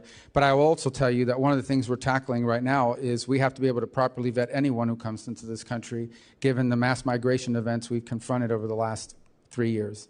I suspect these people are vetted as much or more than just about anybody else coming into the country as refugees. Well, some of them. They include dependents, and in many cases a higher level of vetting is necessary because they're coming from countries where we don't have a lot of information. Not every country keeps, including Afghanistan, has perfect records. Some of them we know them because they've worked with us in the past. Others, we just have limited information on them. So, but we are going to continue with this Afghan relocation efforts and this office, this CARE office. That's what you're committing to me? Well, we're going to comply with the statutory requirements, but we also have to be more careful about who we let into this country. Well, I didn't say that. I know we have to be careful, but I'm just saying we need to continue with that effort. You voted for it. Mr. Mass voted for it, but I don't see any progress on it. I hear just the opposite. So I appreciate that commitment. Thank you, and I yield back. Chair now recognizes Representative Jackson. Thank you, Mr. Chairman, and thank you, Chairman Mass, for holding this crucial hearing and allowing Secretary Rubio to highlight the overwhelming successes accomplished so far in the Trump administration. Secretary Rubio, thank you for being here today and for the incredible work that you and the department are doing. We're really proud of it. Thank you. I want to echo your opening statement. America is back. From bringing home hostages held in Gaza, initiating peace agreement between the DRC and Rwanda, countering China's influence around the world, and much, much more, we are back. Thanks to the great work of President Trump and your great leadership, the United States is restoring its place on the world stage. No longer will the United States refuse to engage in foreign policy and diplomacy, but rather we will lead with peace through strength. I've traveled a lot recently via my various committees, including this one, throughout the continent of Africa. And one thing I've seen is that we've really neglected Africa. We have spent a lot of money and wasted a lot of money there, in my mind, with no strategic thought whatsoever into how we're spending this money. I have a question for you regarding South Africa. South Africa has withdrawn from America and our allies in recent years while increasing diplomatic relationships with our foreign adversaries, deepening cooperation with China, attacking our greatest ally, Israel, at the International Court of Justice, downgrading Taiwan's diplomatic presence, and condoning violence and race-based persecution against minorities. I fully support President Trump's executive order to bolster the administration's efforts in combating the egregious actions taken by South Africa. To support the administration's efforts, I recently introduced the U.S.-South Africa Bilateral Relations Review Act, which would conduct a full review of our relationship with the Republic of South Africa and allow for the use of targeted sanctions against corrupt officials in the African National Congress.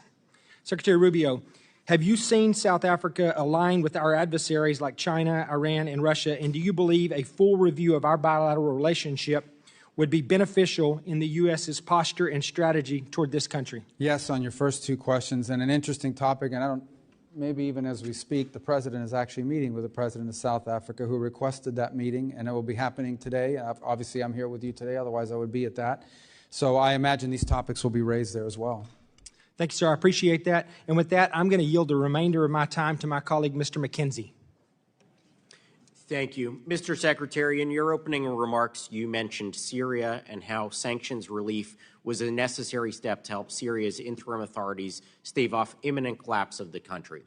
Can you expand on how sanctions relief is being used to advance U.S. policy objectives, and also discuss potentially what conditions have been placed on Syria's interim authorities for that sanctions relief, including but not limited to things like protection of religious minority groups and counterterrorism cooperation? Yes. Well, first of all, let me say that Syria is, in many cases, when it comes to stability, the most important country in that region. And the region will tell you this. If Syria is unstable, the region becomes unstable.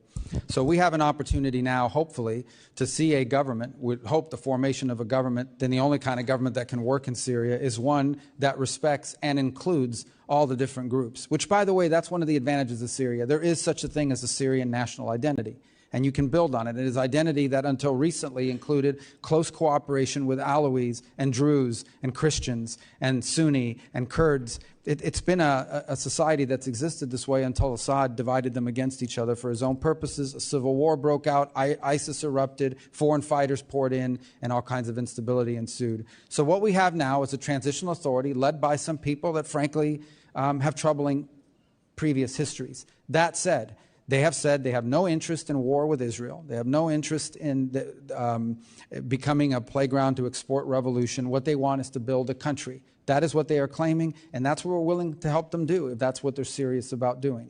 So what sanctions relief, as has been proposed by the President, allows immediately is for partner nations in the region to be able to provide them the aid they need to do things like provide a government, provide municipal services, improve their telecommunication systems, all the sorts of things you need to build a nation state, and show the people of Syria there's a path forward towards progress. Our belief is failure to do that will quickly devolve into civil war. ISIS will grow in strength and power. Pro-Iranian groups that are being fomented will increase their activities to destabilize, and then you've got a big problem on your hands because now you have Syria once again becoming a playground for foreign fighters, jihadists, terrorists, and the like that threaten not just Israel, not just their neighbors, but ultimately the United States. I will say why it furthers national interest. Again, this is not going to be easy. No one should pretend this is going to be easy because it's not. But if Syria could somehow be stabilized now and for the foreseeable future, what it would mean for Lebanon, what it would mean for Jordan, what it would mean for Israel, and what it would mean for the broader stability of the region is extraordinary. It is a historic opportunity we hope comes to fruition. We're going to do everything we can to make it succeed. We hope that it does. But it does have to be conditioned on them continuing to live by the commitments I've just outlined that they've made verbally. Now we need to see it in action. Thank you, and I yield back. Chair recognizes Representative Liu. Thank you, Mr. Chair. Secretary Rubio, thank you for being here today. As a member of the legislative branch, I don't have a special exemption to violate the law. You would agree with me, wouldn't you, that in America, no one is above the law? Of course. Okay. And in our system of government, it's Congress that makes the laws, the executive branch that executes the laws, and the judicial branch, when there's a dispute, that says what the law is. Is that right? Within the context of separation of powers, yes. Okay. And the reason that due process is so fundamental to America is before we put the entire weight of the federal government and snatch someone off the street, we might want to ask, hey, do you have something to say about that? Might we have the wrong person? And in the case of Mr. Garcia, the Trump administration admitted in court that they mistakenly deported him to El Salvador. The Supreme Court, in a 9-0 decision, said the Trump administration has to facilitate getting him back. Do you believe the administration has to follow that Supreme Court order? Well, I don't believe he was wrongfully deported. He's a Salvadorian citizen. That's not my question. Do you believe the Trump administration has to follow the Supreme Court 9-0 unanimous decision? Within the context of separation of powers. Okay. No court can tell me how to conduct foreign policy. They can't tell me what I have to say to a president of another country, nor do I need to tell them what I told the president of another country, because I can't conduct I'm just foreign asking policy. you, do you believe the Trump administration has to follow the unanimous Supreme Court I believe we decision? are following it. Okay, so my next question is, what steps have you or the State Department taken to facilitate the return of Mr. Garcia, who was mistakenly deported to El Salvador? The conduct of our foreign policy is an executive function, and how I conduct I'm it, just I don't need asking to share with you. Well, let me ask you this. Share with the court. Have you or the State Department taken any steps to facilitate? We've taken steps, but I'm not going to tell you what they are, and I don't have to, because we conduct the foreign policy of the United States, and I can't conduct diplomacy with a foreign leader if I come to committees and tell you what they said to me, what I said to them, and more certainly a court can't tell me to say that. So you have either. taken steps to facilitate Mr. Garcia's return. We've made those. We've made that assertion, and we've made those assertions in court, and we've complied. I appreciate that. I'd like to ask you now about Ukraine. On August 24th, 2022, you tweeted the following. In the past 6 months since Putin's criminal invasion of Ukraine, Ukrainians have shown incredible bravery and strength as they fight to defend their homeland. On Ukraine's Independence Day, the free world applauds their courage and celebrates Ukraine's sovereignty. And then also in 2022, you said the people of Ukraine are tough people who will never accept being ruled by Putin. I want to ask you, I assume you continue to believe what you said in 2022, right? That we should celebrate Ukraine's sovereignty and that the people of Ukraine will never accept being ruled by Putin, right? Yeah, that's why we're trying to end the war. All right. On April 30th, 2018, you tweeted, glad to see State Department confirm delivery of Javelin anti-tank missiles to Ukraine. The U.S. should continue empowering Ukraine and other allies to defend against the threat of Russian aggression. You would agree with your prior statement that the U.S. should continue to support Ukraine against Russian aggression, right? We've supported them more than anyone in the world. All right. Unfortunately, it appears Secretary of Defense Pete Hegseth went rogue and decided unilaterally to stop support for Ukraine earlier this year. Various news organizations reported that Secretary Hegseth paused military support to Ukraine without President Trump's knowledge. I'm going to read you from one article dated May 6. Quote, Pete Hegseth canceled military aid flights to Ukraine just a week into Trump's second term without the president even knowing, according to Reuters. The order initially sparked mass confusion within the administration as national security officials in the White House, the Pentagon, and the State Department couldn't figure out who ordered the halt in flights. This is yet another example of the chaos and lack of cohesion that Hegseth has brought to the Pentagon from day one.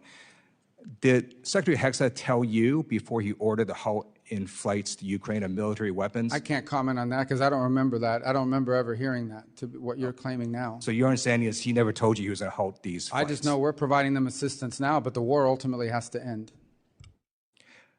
In 2016, you stated the following. From his repression of the Russian people and the assassination of his critics, to his dangerous invasion of Ukraine and the occupation of Crimea, to his threats against our NATO allies in Central and Eastern Europe, to the war crimes committed by Russian forces, Putin's Russia is a threat to global stability. You would agree with your prior statement, right, that Putin's Russia is a threat to global stability? I would agree that in my role as Secretary of State, my job is to bring Russia to the table to end the war, and that's what we're trying to do right now. We're trying to end the war so that more people don't die. Thank you. And trying to end the war, I simply note that Putin on Palm Sunday launched a barrage of missiles, killed a bunch of civilians. Right before his conversation with Trump recently, he launched a bunch of missiles, killed a bunch of civilians. So clearly, Putin is giving the middle finger to you and to the president.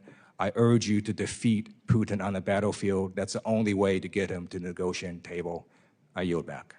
Chair now recognizes Representative Kim. Thank you, Chairman. Secretary Rubio, thank you so much for coming to our committee. Before I ask my questions, I would like to extend my condolences and prayer to Representative Connolly's family and his loved ones. The president has said repeatedly that economic policy is foreign policy, and he's matching that statement with his actions. From $100 billion in the investment in the United States from TSMC and reshoring of more than $55 billion in private sector investment commitments to the recent historic trade deal with the UK and successful tariff negotiations with more than 50 countries. I agree that economic policy is foreign policy, and I strongly believe that the State Department should be equipped with a robust economic toolkit to secure greater market access for American businesses and protect them from predatory foreign competition. But unfortunately, the department's economic statecraft policies, of which my subcommittee on East Asia and the Pacific have recently had a hearing on this issue, that in recent years it has not been effective in meeting those goals and ensuring U.S. leadership on the international stage. So Secretary Rubio, what do you think has prevented prevented the department from producing results that Americans desire, and what additional tools are needed to implement the president's commitment to make economic statecraft focal point of our foreign policy? Well, you've asked one of the questions that's critical to our reorganization. That's why it's so important that even economic affairs be prioritized at the level of the embassy and the regional bureaus, because again, the economic opportunities may vary from region to region. I would say one of the issues that's held us back is on energy. It is by far the #1 need around the world, not simply because you can't develop an economy without energy. You can't even keep pace with the transformation of our economy without energy. AI alone will consume in its production both of semiconductors and ultimately of the equipment required for AI. AI alone will require a consumption of energy far beyond what the world is capable of generating today. The countries that are going to succeed and win in the race on AI and higher technology are the ones who can produce reliable, affordable energy over a sustained period of time and at sufficient loads. And so countries all over the world need more energy. And that's been held back by the fact that we're telling people you can have energy, but it has to be windmills and solar panels. We have to be able to use things like LNG, like nuclear energy and others. And we're open to other things. Hydroelectric is very viable in some places not much. But I think energy has to be at the core of our economic opportunities, because countries around the world are asking for it. Thank you, Secretary Rubio. I want to talk about another issue that is very important to me and to you. When you were in the Senate, you were the lead Senate champion on the North Korea human rights reauthorization bill, of which I am trying to champion on the House side. The critical legislation calls for appointing a special envoy on North Korea human rights. So we want to make sure that that position is not left vacant. So can you talk about if you have plans to appoint someone to fill that position for North Korea issues? It's very important to me. Yes, and obviously that's going through the process of presidential personnel for the appointment process to find the right person, make sure the vetting is cleared, and so forth. We've prioritized initially appointments of assistant secretaries and other Senate-confirmed positions. I know all of you would want to see more government officials appearing before you. We've got to get them confirmed by the Senate. We've just now begun to make some progress. I got a deputy 2 months ago. We just got another deputy for management just a few days ago. And we're hoping this week we'll get some more of those Senate-confirmed positions. So we're working through it. But obviously our intention is to have someone as the statute requires. And make sure that the advocating for North Korea human rights issues becomes on the top burner of the issue. Thank you so much. I'm going to yield the balance of my time to Rep. Moylan from Guam. Thank you. Mr. Secretary, just we've got about a minute here. Just elaborate a little bit more. I'm really interested about your approach, diplomacy approach for local U.S. economics and local government investment, especially in the Indo-PACOM area, and giving some money back to the government there. We have a Guam Economic Development Authority, which will be really helpful if they were part of this. Please expand. We have a unit that deals with subnational diplomacy, which of course this would become a priority for them as well. And again, I hate to be a broken record on this, but it's just another example of why driving policymaking from these global functional bureaus down to our regional bureaus and or embassies and our regional presence will allow us to identify unique opportunities, whether it's in the Pacific region or in some cases other parts of the world. It allows these issues to be highlighted and us to move quickly on actioning it. Thank you, Mr. Chair. Yield back. Thank you. Chair recognizes Representative Jacobs. Thank you, Mr. Chairman. Mr. Secretary, I want to turn to the war in Sudan. This is, as you know, the world's largest displacement and humanitarian crisis. 500,000 people are facing famine. I saw firsthand the suffering when I visited Sudanese refugees in Chad. Earlier this year, and again yesterday, you reiterated that the Rapid Support Forces, a militia, is committing a genocide in Sudan. Is that correct? And we're very concerned about what both sides are doing, frankly, but the RSF in particular. Correct. I agree with that. You also said as part of that, that all of our engagement with the UAE, we need to raise the fact that they are openly supporting an entity that is carrying out a genocide.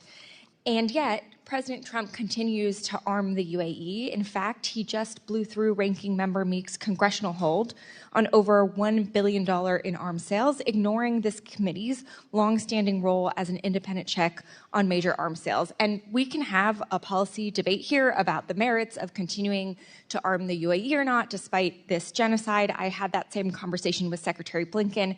But actually, I want to talk about the events that led up to that decision. So on April 30th, the Trump Organization, which Donald Trump still owns, unveiled plans to build an 80-story Trump Tower in Dubai. Then on May 1st, Trump's crypto company, World Liberty Financial, secured a $2 billion deal with an Emirati company with deep ties to the government. And only 11 days later, on May 12th, your department notified our committee that it would ignore Ranking Member Meek's holds on UAE arms sales. Secretary Rubio, we have a president who is personally profiting from a deal with a foreign government-backed company at the same time he is selling lethal weapons to that same government. Isn't that a clear conflict of interest? I think no matter who was president, they would have to deal with the UAE. We have to. There are members. That's not my question. We can have a policy debate about how we should engage with the UAE. They're I making just claims visited about there corruption, a and few I'm weeks ago. answering that any president in the United States, I don't care who the president is, would have to deal with the UAE. They're a member of the Abraham Accords, number one. They've been incredibly cooperative on a bunch of other issues. We don't agree with them on 100%. We have concerns about some of the things they do, but this is called the balancing of foreign policy. Secretary It is in Rubio, our national I don't interest disagree with to have you. a good relationship with the UAE, despite the fact that there are things we do we don't like. Secretary Rubio, I don't disagree with you. I just visited the UAE a couple weeks ago and had these very same conversations there, but I don't think this is a complicated question. President Trump is personally profiting from a deal with a foreign government while selling weapons to that same government who is enabling a genocide. Policy aside, are you really saying you don't think this is a conflict of interest? No, you're making claims. The president's family owns a business, and they can conduct business anywhere in the world they want. The president's never once raised business deals in UAE when talking about it. Any president would have to have a relationship with the UAE. Secretary Rubio, the that's previous just administration silly. had one too. President Trump has retained his ownership of these companies, and I have an image right here from World Liberty Financial's website.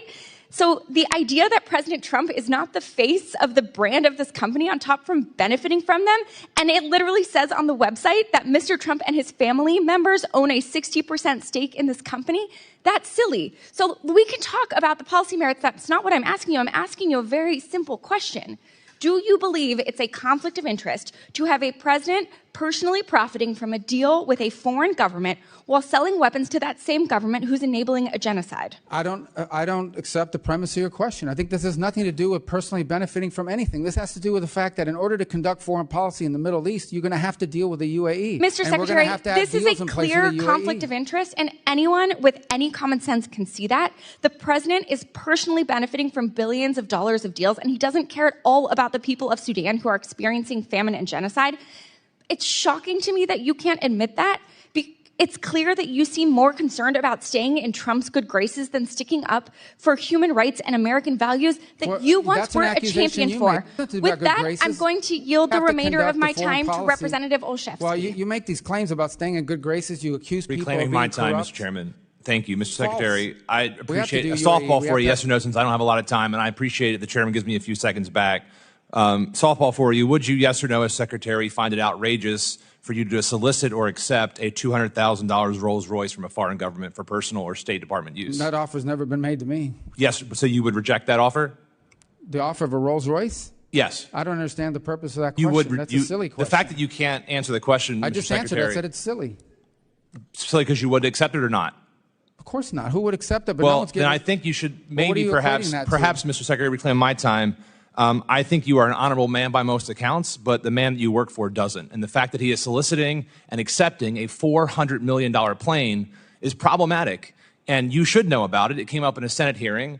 You should read about it, add it to your reading, because it is problematic for foreign policy. It adds to the corruption that my colleague just said. Expired. And I hope you speak out Time has against it. expired. Thank you. Chair now recognizes Representative Huizenga. Thank you, Mr. Chairman and Secretary Rubio. Good to see you again. I'm going to try to quickly move through a couple of issues. My district consists of Southwest Michigan, including Battle Creek, where we have a large Burmese diaspora, and they have a lot of friends and family who are still back in Burma, Myanmar, that are dealing with the brutal military junta.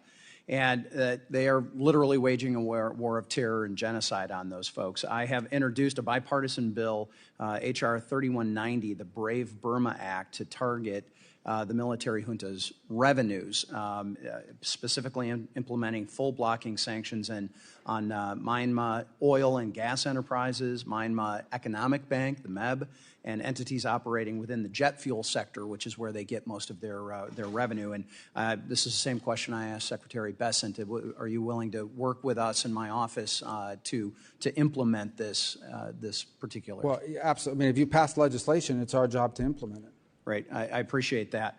I want to move on. I had in my subcommittee, I'm the South Central Asia subcommittee, but I'm also dealing with the R family of State Department as we're doing this reauthorization. And a couple of weeks ago, we had a hearing where we had the truth czarina, Ms. Jankowicz, participated in. And we know that the CCP has been pouring billions of dollars into propaganda and censorship around the world. And I'm actually introducing a bill, Restoring American Freedom Act, that would codify the Trump EO on censorship. But I want to know, what is your strategy to push back on China, defend literally speech and the truth? Well, I think the first thing is that we need to be strong defenders of free speech everywhere in the world, and anywhere in the world where it's being threatened, including, sadly, parts of Europe, where we're seeing truth and we're seeing free speech now being endangered. The second point I would make about it is, and we've done this in our own department, you know, we had an entity in our own department, the Global Engagement Center, yes, that was involved, frankly, in identifying Americans. Then they would pass this information on to these NGOs that were not part of government, and they would use them to then target Americans to try to silence them or brand them or harass them. The State Department should not be engaged in that, and we closed that center. That was going to be my follow-up. These are going to make sure that that's not happening. That's the idea of codifying the Trump EO, which is why I'm moving forward on that. Real quickly, Mr. Burchett, back over here, was talking about Afghanistan, and his bill, which is a report bill, I think goes hand in glove with a bill that I've introduced, which would require a restriction of all U.S. tax dollars that are being paid in Afghanistan for things such as fees and fines and taxes. I mean, U.S. taxpayers paying taxes to the Taliban in Afghanistan. And so I'd love to, if you want to make a quick comment on that, about a necessity to end that. I think this is something that we need Well, we to have, at the President's direction, we've ended virtually, if not all, of the aid programs that would fall in the hands or benefit the Taliban. Beyond that, there may be some other ways in which they're collecting funds that may require statutory authority to do, and so we would welcome that. Great. And we'll follow up with your team on specifically that piece of legislation. And at this time, I want to recognize Mr. Zinke for the remainder of my time. Thank you, Mr. Chairman. Mr. Secretary, great always to see you. I have deep concerns about our ability to provide effective and timely military capability to our allies through the FMS program. I find myself the chair of a working group, and it is probably worse than both of us have thought. It's in need of reform. I'm glad to say it's a bipartisan effort both sides are working on. And Mr. Secretary, I just need your commitment that you will prioritize this, because the President's recent trip to the Middle East would suggest there's a lot of FMS that's coming our way, and we're not in a position to make sure that we fulfill the President's objectives in that. So I just need your commitment, sir, that you'll help us and spend some time with us to wander through this and get it fixed. Yes, it's among one of our leading priorities of reorganization and reform, is to reform that process, to move quicker and moves faster. We get so many complaints. Every bilateral engagement we have is someone complaining about some sale or even a financing deal that was been in place for 5 years and has not yet been delivered or has not yet been approved through the process. So we've got to reform that system. And frankly, the other impediment we have with foreign military sales is our industrial capacity to build munitions quickly enough to deliver for our own needs, but also for the commitments we've made to our partners. So that needs to be improved, and that can be improved if we have a faster system that's delivering on these contracts. I would agree, and I would say our military supply system in this country would not exist if it wasn't for foreign military sales. So with that, thank you for serving again, and I appreciate you being here. Thank you. Gentleman yields. The chair recognizes Ms. Sherfless McCormick. Thank you, Mr. Chairman, and thank you, Secretary Rubio, for being here. My question is about Jordan. Jordan's a close U.S. partner and continues to struggle with economic challenges and lingering extremist threats. Furthermore, the global assistance freeze continues to have a negative impact on Jordan, despite the administration's granting several waivers for military assistance, as millions of dollars for economic assistance remain suspended. This is not only impacts Jordan, but also the security of Israel. A weakened Jordan means a weakened Israel. Jordan has also been a leader in getting humanitarian aid to Gaza. What is the status of U.S. economic assistance to Jordan, including the already congressionally appropriated funds? When it comes to Jordan, the remaining issues in the economic space for them, because they were initially exempted from even the freeze, and there was, however, a holdup on a number of programs involving water, particularly desal, and we have approved those. There were 2 that were somehow not moving through the system. Those have now been approved, and I think very shortly, if not this week, early part of next week, we should see that program flowing. We've been in close touch with the Jordanians on it. It's been a source of frustration for them and frankly for me, but ultimately we're going to get all those programs online if they're not online already. Thank you. I want to shift over to the Western Hemisphere. As Senator, we worked together several times, and I thank you for visiting the island of Hispaniola, specifically Haiti and Dominican Republic, within the first moments of being in your position. The recent designation of Haitian gangs as foreign terrorist organization, it sends a clear signal that what their actions are unacceptable and we won't be approving of them. But I have some concerns, and we sent a letter over with Ranking Member Meeks about making sure that it's actually punishing the gangs and not punishing the people. Specifically, we want to make sure they get that. Yes. So we think that designating them was important because, as both you and I know, there are individuals, including living in our home state, who are in cahoots with some of these gangs. And we can talk broader about the Haiti problem because it's something I feel very passionately about. But on the point you're trying to touch on, and let's be frank here, we are concerned that humanitarian groups, in order to distribute humanitarian aid, are often charged, for lack of a better term, tolls. You got to pay them money to let them go. Will that make them subject to sanctions because they paid somebody money to let them go through? That is not the intent of these sanctions, and we don't intend to punish them. The fundamental challenge we have in Haiti is that none of our existing international mechanisms are built for this problem set. Our international mechanisms are largely built to keep warring factions, ideological factions, tribal factions, political movements from each other. This is a country that's being threatened by 35 to 40,000 members of a coalition of criminal enterprises. It's basically controlled by organized crime. It's a very different mission set. So we're undertaking right now a substantial review across the interagency of what options exist to tackle a country that's being taken over by a mafia, for lack of a better term. They don't care about governing the country. They just want to control territory. So if there's no government, there's no one to, like allowing the mafia to take over the 5 boroughs of New York. That's what they're thinking. So I also want to make one more point. Why do we have an OAS if the OAS can't put together a mission to handle the most critical region in our hemisphere? And we're going to challenge the OAS to let's build a mission with regional partners to confront this. We're grateful to the Kenyans, but this is a regional problem, and it should have a regional solution. Well, that takes me to my next question also when it comes to Haiti. There's an underlying June deadline when it comes to the MSS. Could you please tell us any way you're trying to handle that? Yeah, we're going to continue to be supportive of that mission for 2 reasons. Number one, because it's the only mission. And number 2, because of the Kenyans, and they've been very brave in their willingness to do it. And number 3, because who's going to join a future mission if the previous mission was abandoned? But we don't believe the MSS mission is going to solve this problem. It could be part of the answer, but it won't alone be the answer. I have a lot of questions, so I'm going to run through it. The next one I want to ask you is also the biggest issue we saw with the mission is their inability to actually fight the actual gangs. Is there going to be any amendment or changes to give them the ability to fight, or is there another option you're pursuing? Well, I think there's 2 limitations. One is the mandate that's been provided to them to be defensive in posture. Unless you go out after these gangs, I mean, just to be frank, these 30, 40,000 gang members have to be eliminated, put in jail, eliminated. You got to get rid of them. As long as they're around, you won't be able to have stability in the country. The other is capacity.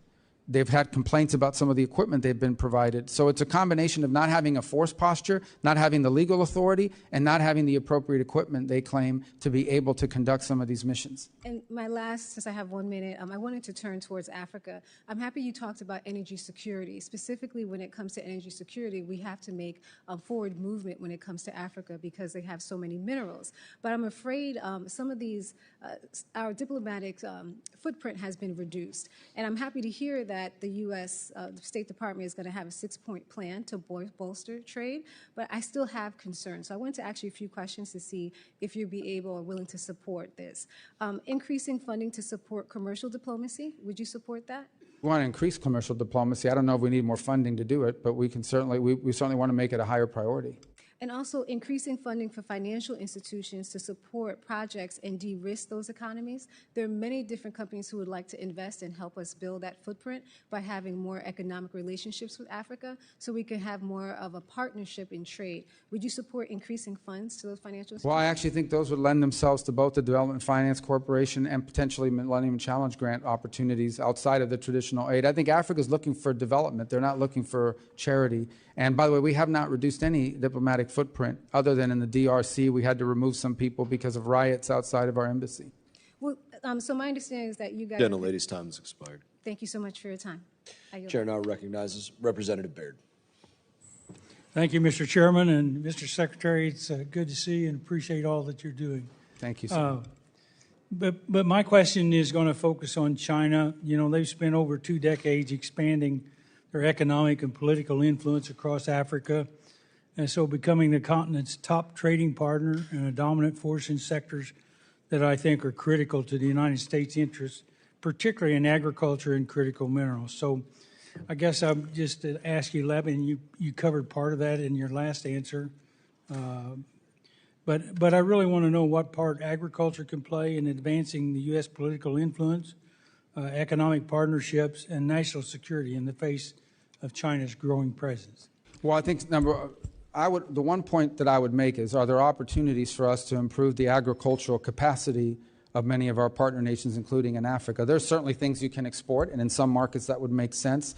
But we are looking for opportunities to leverage both technologies and advances to allow more productivity in the agricultural sector. And that's what these countries want, particularly in Africa. Well, they will tell you repeatedly over and over again is they're not interested in aid, they're interested in development. They want our assistance to develop and to develop capabilities. And we do think that there are advances in agriculture, and it's one of the things we've worked and increasingly working with the Department of Agriculture on is how can we get some of our best practices, some of our scientific innovations that have been advanced by our agricultural sector in the United States, and provide them perhaps in partnership with some of these nation states so that they can improve their own native homegrown agricultural capabilities. We think that would be a huge advantage to many of these countries, and many of them expressed interest in being a part of that sort of consortium.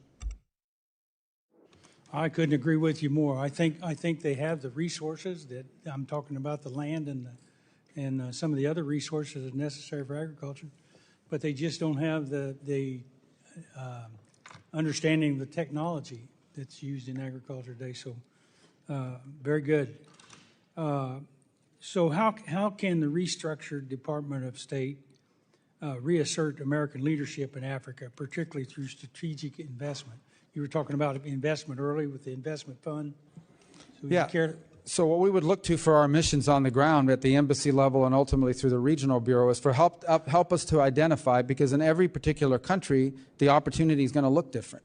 And so as an example, we're still engaged in the DRC Rwanda negotiations and our hope to we've gotten them to the table to sign a memorandum, but we hope they ultimately will cut a peace deal. But part of that is the ability to have American companies go in and in an ecologically responsible way allow the country to benefit from its mineral rights. And from its mineral wealth. And so we want to be able to do that. So embassies would identify this opportunity. They would identify this as a priority. We would empower them to pursue it and to connect them with American companies that can help in that sector. So I think that's what the restructuring is really helpful for, is it'll allow at the individual country level for our embassies and its leadership to identify the unique opportunities that exist in one country versus another country. I think in the past, this has sort of been handled as a global thing as opposed to trying to specify it down to the regional and local level. We think we're going to get better results that way because every country is unique and every sector opportunity in every country is unique. One last question. It kind of continues on in the same vein. But, you know, as your department goes under reorganization, what steps can be taken to ensure that these programs, the research, I'm talking about research, are not only maintained but also guided by appropriate expertise, proper oversight, and a clear strategy that prioritizes measurable results and returns for U.S. taxpayers. And what I'm talking about is the investment in research and agricultural research. And I'm thinking about some of the diseases we have around the world that impact our poultry and livestock, the avian flu, the screwworm, some of that sort of thing.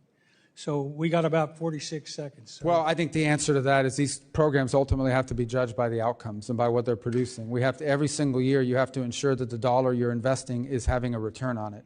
And if a program goes a couple years, it may have a beautiful title, it may sound really noble, but it's not producing a result or an outcome for you, not just in the agricultural space, but in any space. We have to walk away from the program, no matter what it's titled. We have a lot of programs that have great titles, but have not resulted in any measurable positive outcome for 20 years. Thank you very much. I couldn't agree with you more. Chair now recognizes Representative Moskowitz. Thank you, Mr. Chairman. First, let me extend my condolences to the Connolly family. Jerry's wit will be missed in this Congress. And so in the spirit of Jerry, let me say, Mr. Secretary, that I am deeply disappointed and find your performance as the National Archivist extremely underwhelming. And just for the record, we don't get to confirm here in Congress, but if we did, I would have voted against your confirmation as the National Archivist. That vote never happened, so. I know. I want to talk about Iran for a second, okay? I'm deeply concerned about the language that I'm seeing from the isolationist wing of the party. And I've been kind of shocked that the administration seems to be tougher on Canada, Greenland, than they are on Iran. The Ayatollah insults our president. If the language coming from the Ayatollah was coming from Canada or Greenland or the EU, the president wouldn't stand for it. Yet he allows it from the Ayatollah. Is it your recommendation? I understand that you can't guarantee what Trump would or would not do, but it is your recommendation to the president that he sign no deal that allows Iran to keep enrichment? Well, here's the answer to that question is the president has made clear that Iran will never have a nuclear weapon. He's also been clear, and I think you've seen this in statements over the weekend, for example, that Ambassador Witkoff did on television and the like, that if you have an enrichment capability at any level, you are but steps away from a nuclear weapon. Of so course. I think that's why the no enrichment piece is so important. Right, of course, and that was the issues that many people had with the JCPOA, is they felt that it kept the enrichment capability along with ballistic missile capability, which Iran now has, okay, a delivery system. And so what I'm trying to figure out is, you know, there are many players in this, and I'm going to ask about those, but is it your recommendation, should the president ask of it, I assume he would, is it your recommendation to the president that he sign no deal that keeps their ability to enrich? Yeah, and he doesn't need that recommendation because he's already said that. Okay. Is it the vice president's position in your conversations with VP Vance that he also does not believe Iran should have any enrichment Well, capability? I'm not going to describe our conversations, but I can tell you the vice president is completely aligned with the president in his foreign policy. So that is his position then? The position that they shouldn't have enrichment. Yeah, is that the vice president? If they have enrichment, then they will have a weapon, or at least there'll be a near, and everybody in the administration has been consistent on that. Okay, what about Mr. Witkoff? Is it his position that Iran should not be able to have any enrichment capabilities? He has said so in public interviews as recently as this weekend, that this is not an enrichment deal, what level Iran gets to keep enrichment. What they have said is if Iran wants a civil nuclear program, like they want to have nuclear energy, there's ways to do that. Other countries have done it without enrichment. That opportunity is available to Iran if they seek it. They haven't been interested in it because they want to keep enrichment. That's the crux of what we're facing here. So any deal the Trump administration is not going to look anything like JCPOA. Is that your position? The Trump administration has been very clear that Iran will not get to enrich because if they enrich, they're a threshold nuclear power. Okay. I want to shift for a second. There was just a leak that is now national news that Israel is poised to strike Iran. Where did that leak come from in the administration? Do we know what department leaked that? Is that being looked into? Well, I'm not aware of the leak that you're discussing. I'm obviously, I wouldn't discuss intelligence matters and even verify whether it's even true. I also don't think it's a mystery, though. Irrespective, I'm not talking about the leak, I'm not talking about the news story, that Israel has made clear that they retain the option of action to limit Iran from ever gaining a nuclear capability. I don't think that's a mystery, but I wouldn't comment, if I had read the article, I wouldn't comment on intelligence matters, confirm or deny them. As far as leaks are concerned, I don't know. I read stuff in the news every single day that I look at and say, I don't know where these people are coming up with. I mean, they're given polygraph tests in FEMA to determine where leaks are coming from. That's been well reported and not disputed by anyone in the administration, that they're literally going employee, sitting them down, putting them up to a polygraph, putting them up to, you know, an oxygen monitor, trying to test their heart rate to figure out if they're leaking to the media. Is that sort of same application that is happening in FEMA going to be applied to the national security team and to the State Department to figure out who is leaking?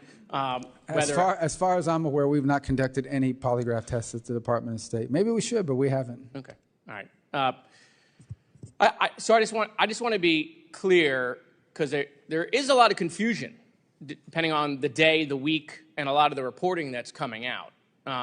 Is that any Iran deal, is it your recommendation that should go to Congress to I actually think the law requires it. If you recall, we passed legislation here a few years ago, and it requires that Congress has a right to weigh in on any deal and could actually reverse any deal. I forgot the acronym for the bill, but it was one that was passed a few years ago, and I was in the Senate when it passed.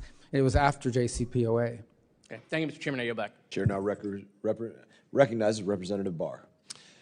Secretary Rubio, thank you for your leadership in refocusing American diplomacy towards the national interest, not just towards what might make us feel good and what might be actually counterproductive to the national interest in the name of humanitarian goals.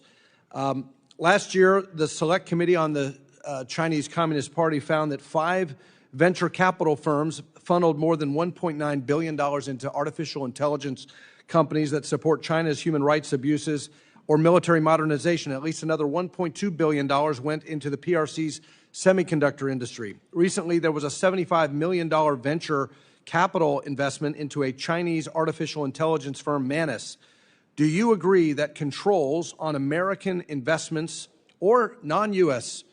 Investments into the Chinese military industrial complex companies are necessary to protect our national security? Yes, and I would further say that because of the military-commercial fusion in China, virtually any company that's owned and controlled under Chinese national security laws are basically extensions of the Chinese military.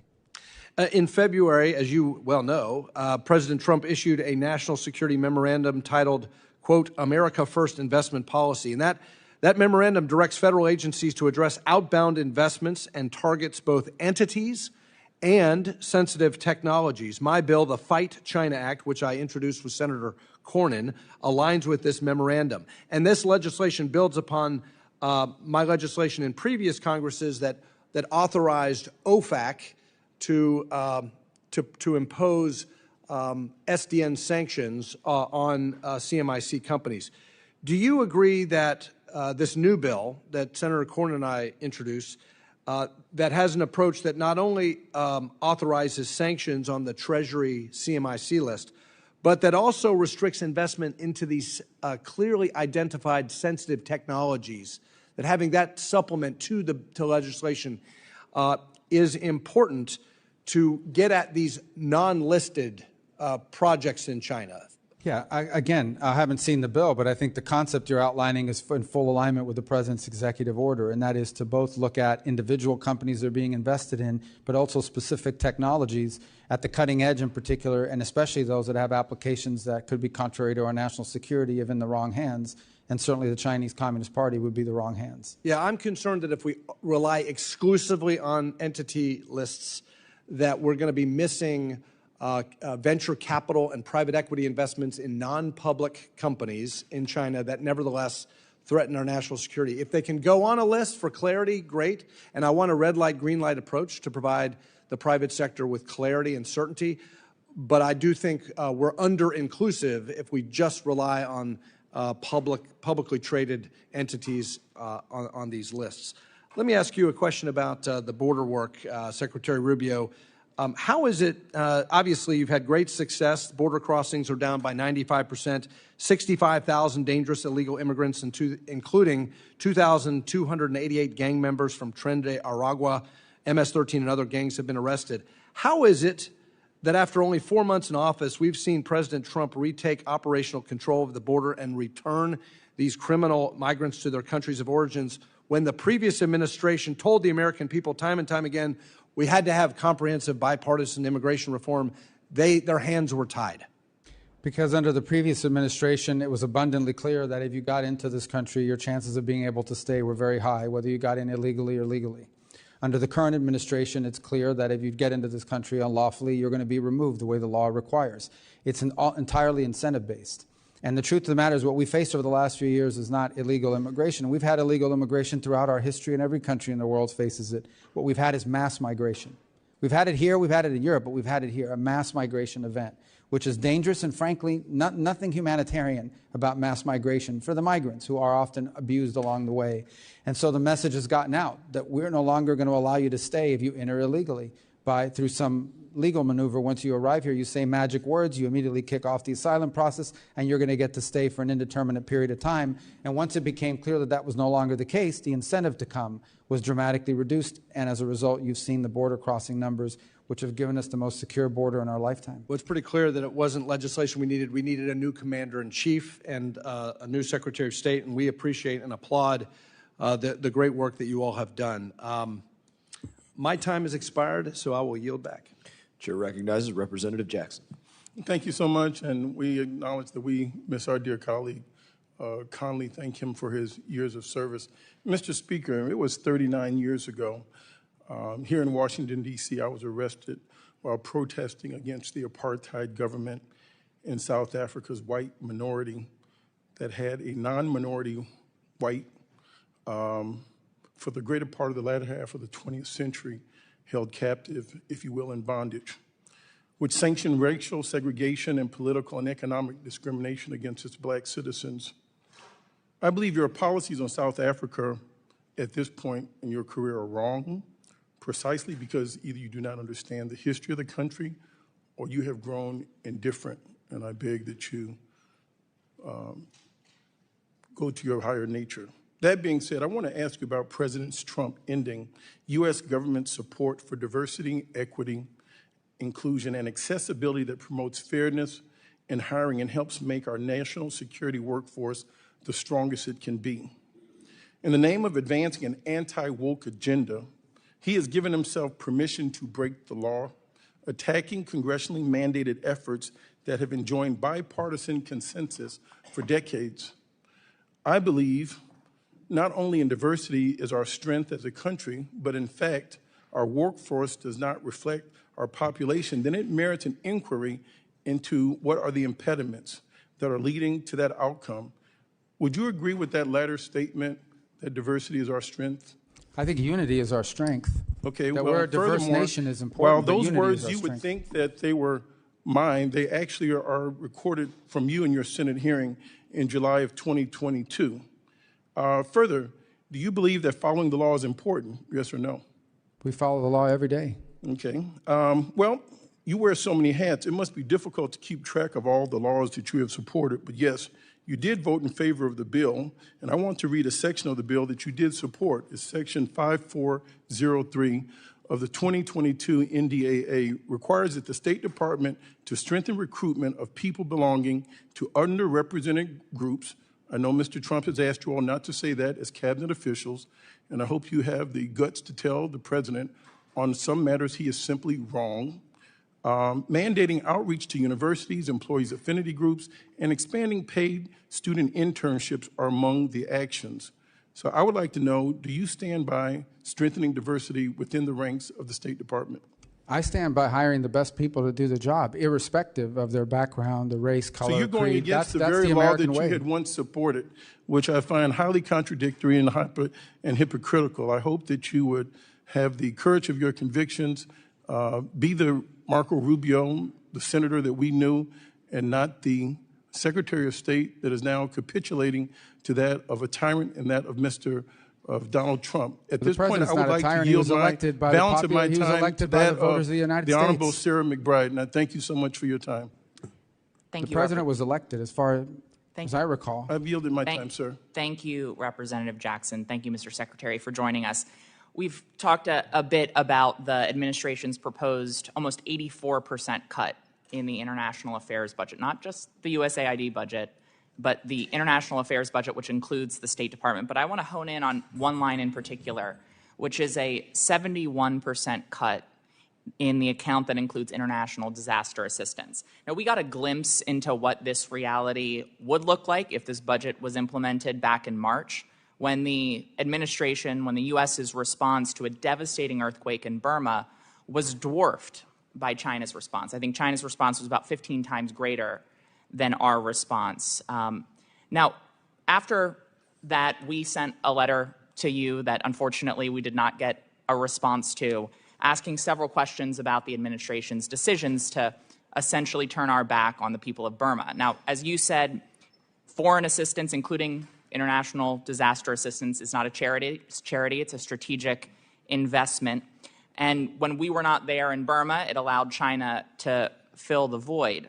So I guess my question is, did you advise the president then, or are you advising the president to make decisions that pull the United States back from the world stage and allow China to play the good cop, eat our lunch on the international aid stage, and increase China's soft power?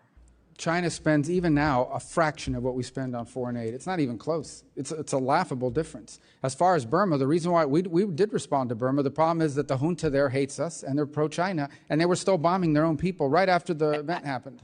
As you, as a senator... Time has expired. I yield back, Chairman. Representative Davidson is recognized. Thank you, Chairman. Mr. Secretary, thank you for being President Trump's Secretary of State. People back home love you, think you're doing an awesome job, and they would want me to relay that to you, and I certainly feel it as well, so thank you.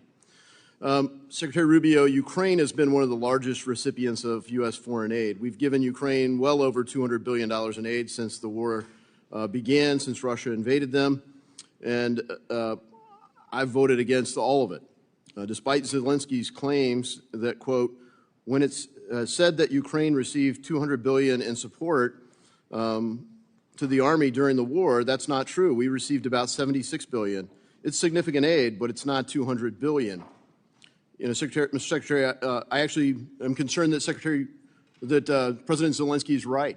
You know, as I chair the Committee on National Security and Illicit Finance, I'm highly concerned that there's a lot of illicit finance there. Frankly, Republicans tried hard in the Senate and in the House to get a special inspector general there. But when you see things like that, there's a lot of concern. We know the previous administration wasn't following the money.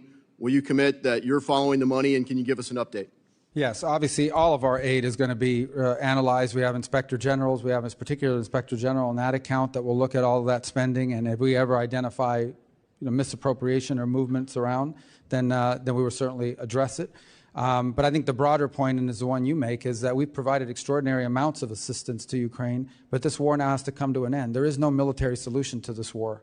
It only ends in a negotiated settlement, and the sooner it ends, the less people are going to die, the less money is going to be spent, and the less destruction there's going to be. And that's the president's #1 priority, end the war once and for all. For 3 years, no one did anything to end it, and he is doing more than anyone ever has, and he's the only one in the world that can. Now, obviously, it'll take two sides to agree to it, but the president has expended and we should be very proud that we have a president that's pursuing peace and not new wars. I introduced the Define the Mission Act when they first went to war, because normally that's what you do first. Tell me what you're trying to accomplish, and then I can tell you whether I agree with the kind of resources you're asking for. We never could pass that. We never got a clear answer from the previous administration. So thank you for leading this effort on behalf of the president to define the mission, that we will help secure a peace. And one of those big steps was a minerals deal. I want to be clear that that agreement on minerals with Ukraine doesn't include security guarantees, does it? There are no military guarantees, correct? Yeah, thank you for that. And I just want to turn now, as the founding chairman of the Greenland Caucus, to another area where we have the opportunity to talk about minerals, not just Arctic security, but Arctic opportunity, in a place where maybe it would make sense to include security guarantees. Could you give us an update on the administration's thinking about Greenland and the importance of that relationship? Well, the administration's view is twofold. Number one, we respect the sovereignty and self-determination of the people of Greenland, and whatever they decide they want to do and what direction they're going to go. And number two, that Greenland is critical to global security because of its location, its geopolitical importance. That is not new. That has been known, and that has been viewed for a very long time. It's why we've had a military presence there since since before World War II, but certainly since then and during the Cold War. It is located in a part of the world, in the Arctic region, that we believe is going to become increasingly important in terms of global security. And we don't want to see Greenland fall under the influence of China or Russia or any other potential adversary. We want to ensure that it remains safe and it's strategically important, and that's his primary view. He views it as critically important to global security. Yeah, it's well said, Mr. Secretary. Thank you for that. And our caucus would love to work with you and the State Department and whomever you designate to work with on Greenland issues in particular. We've been in touch with people there, people in Denmark, and really look forward to helping, from the legislative perspective, support the administration's objectives there. You highlight China, and they are working with Canada and the European Union to really counter what the U.S. and the administration are trying to do. And I'm really concerned about that relationship with China. I think one of the cornerstones of American strength is the power of the U.S. dollar as the world's reserve currency. As we talk about stable coins and the future of money, China is trying to counter that. Could you talk about the future of money and the role of China? Well, obviously, China is trying to create an alternative world order that they dominate, and we obviously are not in favor of that and will not allow that to happen. And one of the best things that we can do is get our own fiscal house in order. Yeah, well said. You know, I think the future of money is one of the most important debates that we're having. China has implemented an Orwellian central bank digital currency. They're trying to impose that in the United States, and unfortunately, they have allies. People in our own government that want to build a central bank digital currency, link it to digital ID. I will submit that we are not going to counter China by being more like China. And I think, you know, the administration for leading with that, saying we're not going to embrace a central bank digital currency here and working to bolster the strength of the dollar as the world's reserve currency. Thank you. My time has expired, and I yield back. Recognize Representative Stanton. Thank you very much, Mr. Chairman. Before I make some remarks, I just want to say, as was said earlier, Jerry Conley, who we lost today, a great member of this body, a passionate advocate for the people of Virginia, particularly public servants working in the federal workforce. He was a mentor to so many of us who came into Congress after he started, and just one of the greats, and he will be missed dearly. Mr. Secretary, thank you very much for being here today.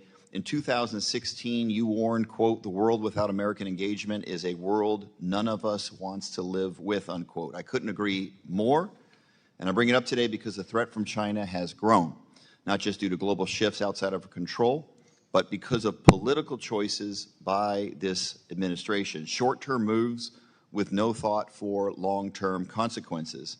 The Chinese Communist Party has spent years claiming America is too divided to lead and too unstable to trust. When you became secretary, many of us hoped you would help lead the fight to combat this propaganda, because that's exactly what you did so well serving in the United States Senate.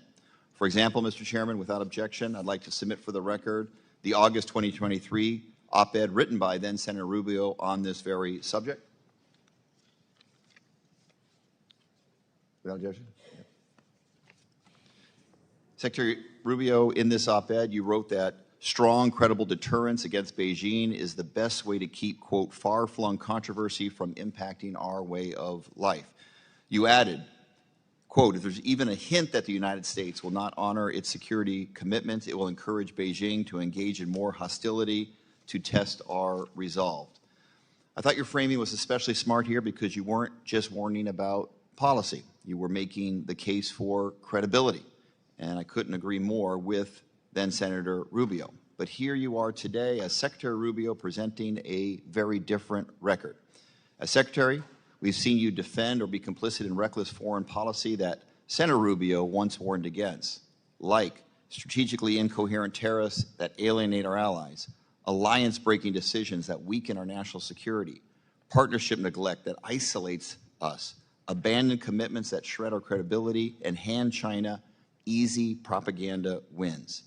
None of this is deterring China, Mr. Secretary. In fact, my concern is that unless we course correct and fast, this administration is handing Beijing a string of "I told you so" moments that only strengthen their position. Look no further than the Vice President. In February, Vice President Vance took the stage of the Munich Security Conference not to criticize our adversaries, but in a rather stunning moment to attack our allies. In fact, he literally said, quote, "The threat that I worry about most about vis-a-vis Europe is not Russia, it's not China, it is the threat from within," unquote. And just last month, the Ipsos global poll found that U.S. favorability fell in 26 out of 29 countries in just 6 short months. It's also the first time in the poll's history that more people now view China, not the United States, as the world's most positive influence. That's not just a perception problem, that's a strategic failure and the cost of inconsistency. Speaking of costs, these policies have also having Americans on edge as well. In Arizona, my home state, the Phoenix Sky Harbor alone, we have more than $750 million in annual exports at risk. Chip makers in Chandler in my district face increasing costs driven by the unpredictability and supply chain disruptions. At Arizona State University in my district, we rely on international students for tuition, research, and talent. They are being run off by the chaotic immigration policy that flies in the face of American values. The so-called brain drain is real, and it's tipping the balance of global innovation away from the United States. The challenge in this next century won't be fought on battlefields. It'll be the fight to shape the future, technology, trade, global trust. And if we keep turning our back on what makes America strong, we risk giving China the upper hand. I'll yield the rest of my time to Congresswoman Kamlager-Dove. Thank you, Representative Stanton. Secretary, in the few seconds I have, I just wanted to go back to something you said earlier about wanting people to stop dying, and I hope that that includes our Afghan allies, 14,000 of whom were fully vetted and were ready for relocation to the United States, but that has been stopped by this administration and by you, and these are including interpreters who are actually in the foxholes with our servicemen and women helping to keep them alive. I would hope that you would stand by our allies and reverse this ban so that we can protect our national security interests and also retain credibility that we need with our allies and partners around the world. Thank you, and I yield back. Yields back, and I think you left off your list the $100 billion Taiwan semiconductor investment into Arizona. Now I recognize Representative Lawler. Thank you, Mr. Chairman. Mr. Secretary, thank you for being here. I want to thank you for your leadership in getting Idan Alexander released last week. That is a big step forward. We still have 4 remaining American hostages being held, all of whom are deceased. I just continue to encourage you and the administration to continue to lead on that front to get them home. Last Congress, we passed legislation to create a special envoy for the Abraham Accords within the Department of State. The Biden administration refused to fill that position.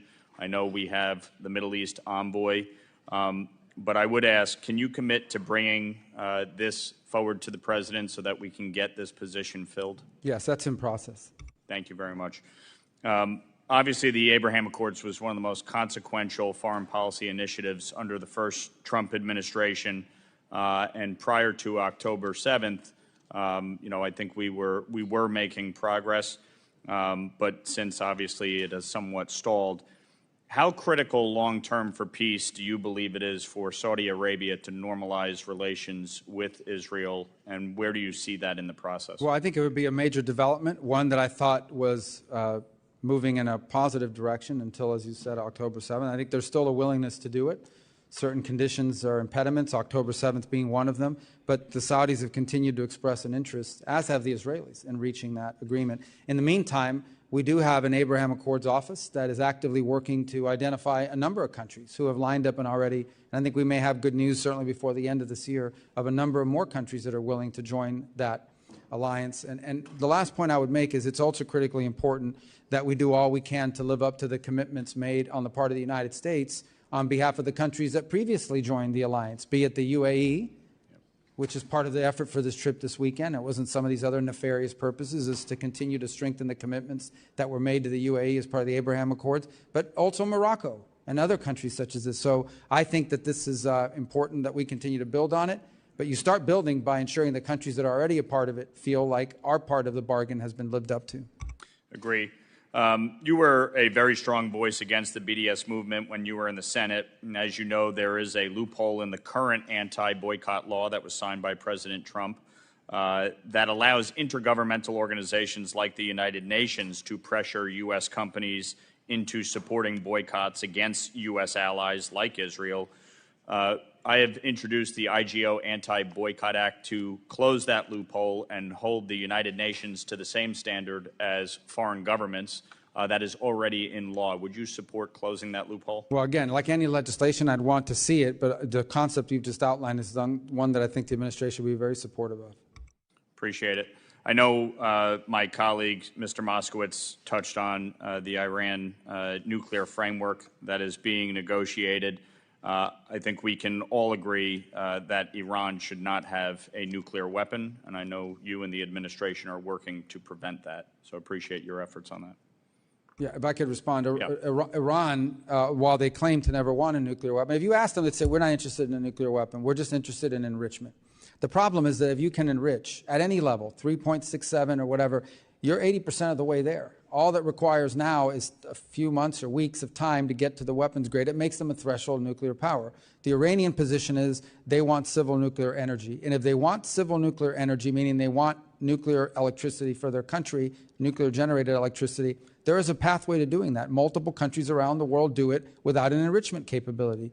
If, on the other hand, they want an enrichment capability, then that makes them a threshold nuclear weapons power, and that's an unacceptable outcome. And that's the reason why we have a problem with what they're doing now. And it's the reason why the president is imposing maximum pressure. Every single day, increasing number of sanctions are going on. And it's the reason, by the way, why the E3, the European three, are on the verge of instituting snapback sanction provisions against them by October of this year. I want to thank you. When it comes to maximum pressure, last Congress, you and I led the SHIP Act. We passed that into law. And this administration has already taken significant steps to enforce the SHIP Act, as well as the Iran-China Energy Sanctions Act, to go after the financial institutions facilitating the trade. We previously, in a markup, passed the Enhanced Iran Sanctions Act to expand the authorities. Would you support that effort to continue to provide the administration with enhanced capabilities to crack down on this illicit oil trade? Absolutely. Very good. Thank you, Mr. Secretary. Thank you, Mr. Chairman. Representative Costa. Thank you very much, Mr. Chairman, for this important hearing today. I, too, like many of our colleagues here today, mourn the loss of our dear friend, Jerry Connolly, and our thoughts and prayers go to him and his family. Mr. Secretary, there are a couple of different issues I want to touch upon here that have been raised, but I would like clarity on.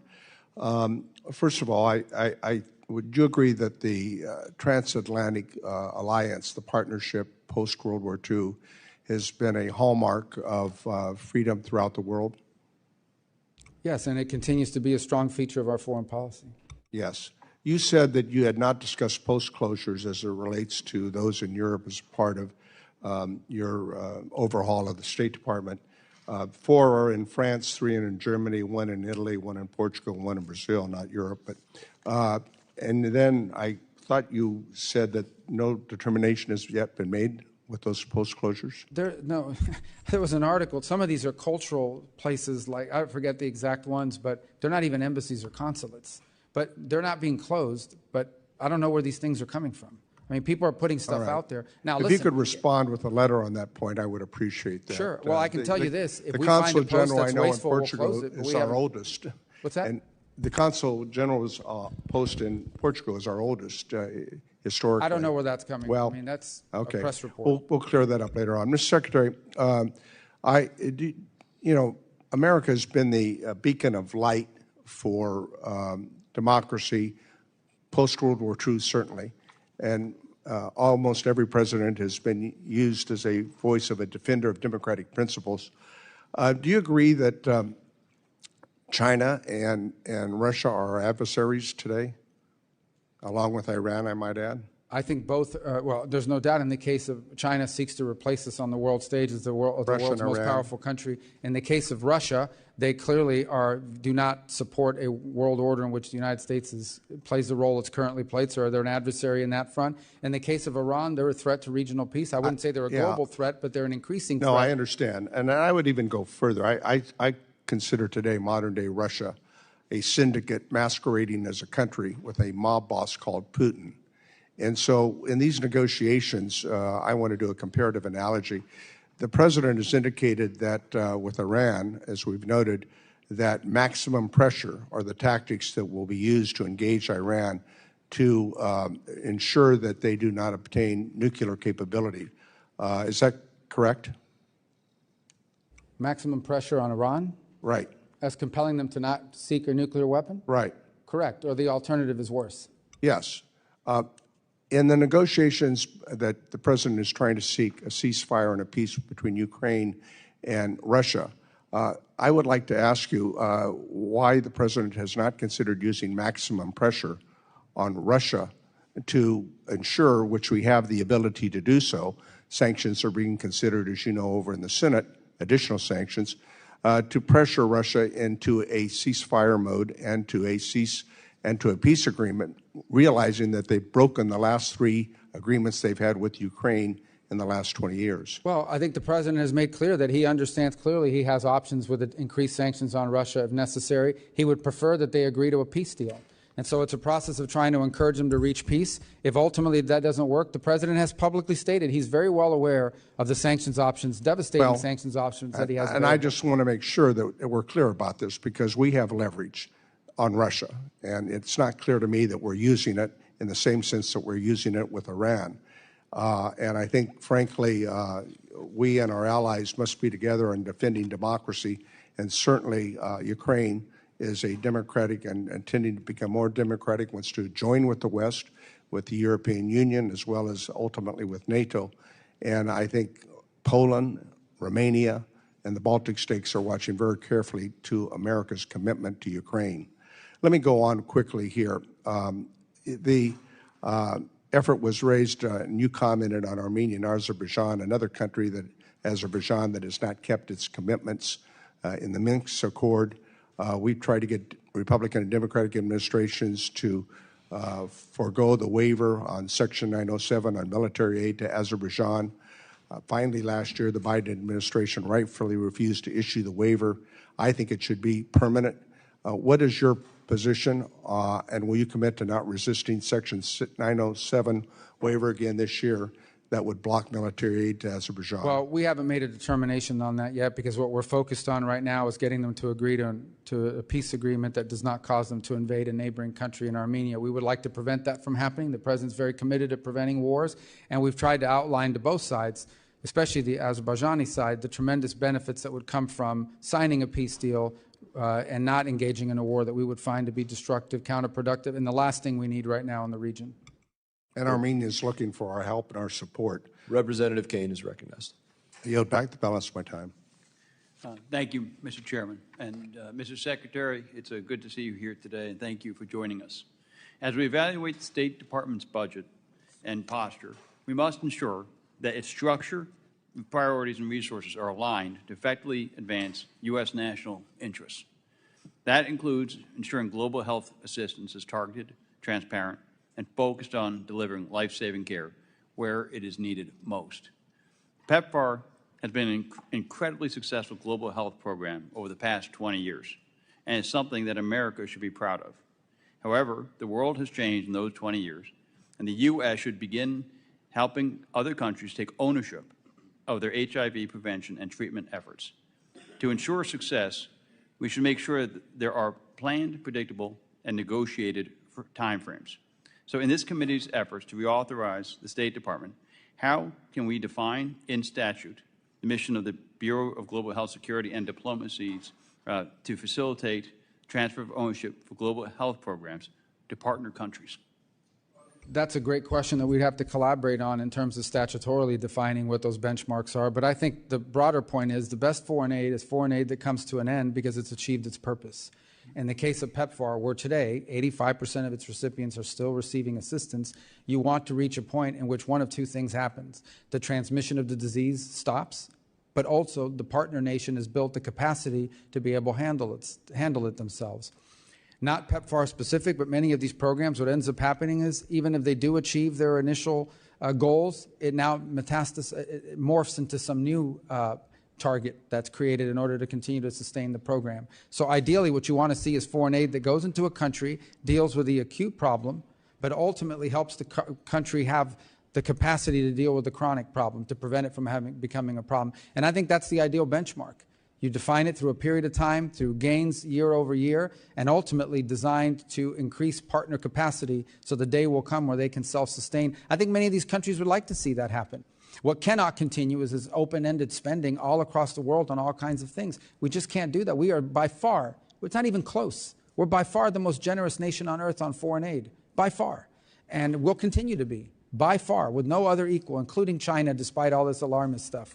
But at the same time, it's got to be forward our national interest, and it cannot be throwing away taxpayer money. So recently, companies have begun developing novel HIV prevention therapies that last longer and can increase adherence, improving HIV prevention outcomes and reduce costs. As this committee seeks to reauthorize the State Department, how can we ensure that the Bureau of Global Health Security and Diplomacy is encouraged to quickly deploy these American innovations to PEPFAR partner countries? Well, I think at the statutory front, we can, in the reorganization, in fact, if you're able to do a reauthorization, we can build that into the law and into the requirements. From a management perspective, it's what we should expect of our people. In essence, every single year when we engage in something, you have to be able to outline how is this in the national interest, how do you measure success, and it has to be analyzed on a regular basis to ensure that it's delivering. You don't want to be 10 years into a program before you realize you spent all this money on a title that sounds good, but you didn't get the outcome. And now you got to keep funding it, or someone will come up here and create a protest or lead an effort. We have this entire thing called, I call it, the foreign aid industrial complex of NGO on top NGO on top NGO on top of NGO, who have built this massive monster complex of foreign aid. In some cases, one project has like 15 subcontractors underneath it before it finally reaches a local partner. That's outrageous. We cannot allow that to build and continue to build in that way. Okay. And then New Jersey boasts an unrivaled biotech industry that provides many products to the PEPFAR program, including HIV diagnostics.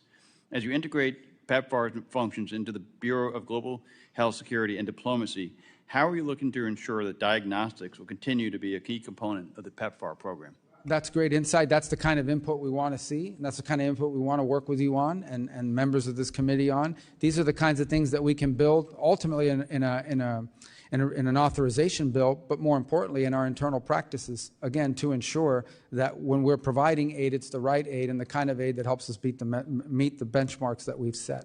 And how does PEPFAR fit into your broader vision of foreign assistance that advances U.S. national security and global health security objectives? It's a program we're proud of. It's one of the first programs we restored after the 90-day pause. Even before that, it's one of the first programs that, as I've highlighted here today, 85% of the recipients are on it. But it does need improvement. The program does need improvement. Thank you. Yield back. Representative Alma. Thank you, Mr. Chairman. Secretary Rubio, do you know what this is? I'm sorry, my Lasix is not as good as it used That's all right. to be. I'll explain. This is a ready-to-use therapeutic food, also known as a RUF. It's produced in the United States by Adesia Nutrition in Rhode Island and Manna Nutrition in Georgia from American-grown farm products. A single box that I have right here of this miracle product can save a child from dying of severe acute malnutrition in only 6 to 10 weeks. Now, since January, you have promised over and over again that foreign aid freezes will not include life-saving assistance. RUF save the lives of children who are starving around the world. Do you agree that this product is life-saving aid? It can be, yes.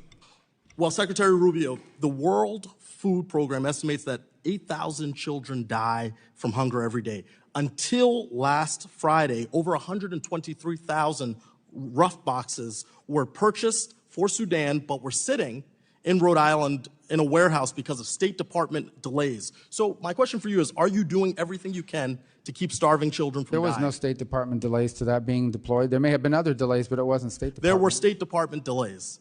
And it is clear that you have not done everything you can do to keep these kids from starving, because there are another 185,000 boxes of RUFs that the U.S. government and taxpayers have already paid for sitting in that same warehouse, all because the State Department doesn't have a plan, doesn't have its stuff together to get this rolling. So I can think of several countries where this aid is desperately needed, where these boxes of RUFs could save hundreds of thousands of children's lives. And these delays have real consequences, not just for starving children, but also jobs at home.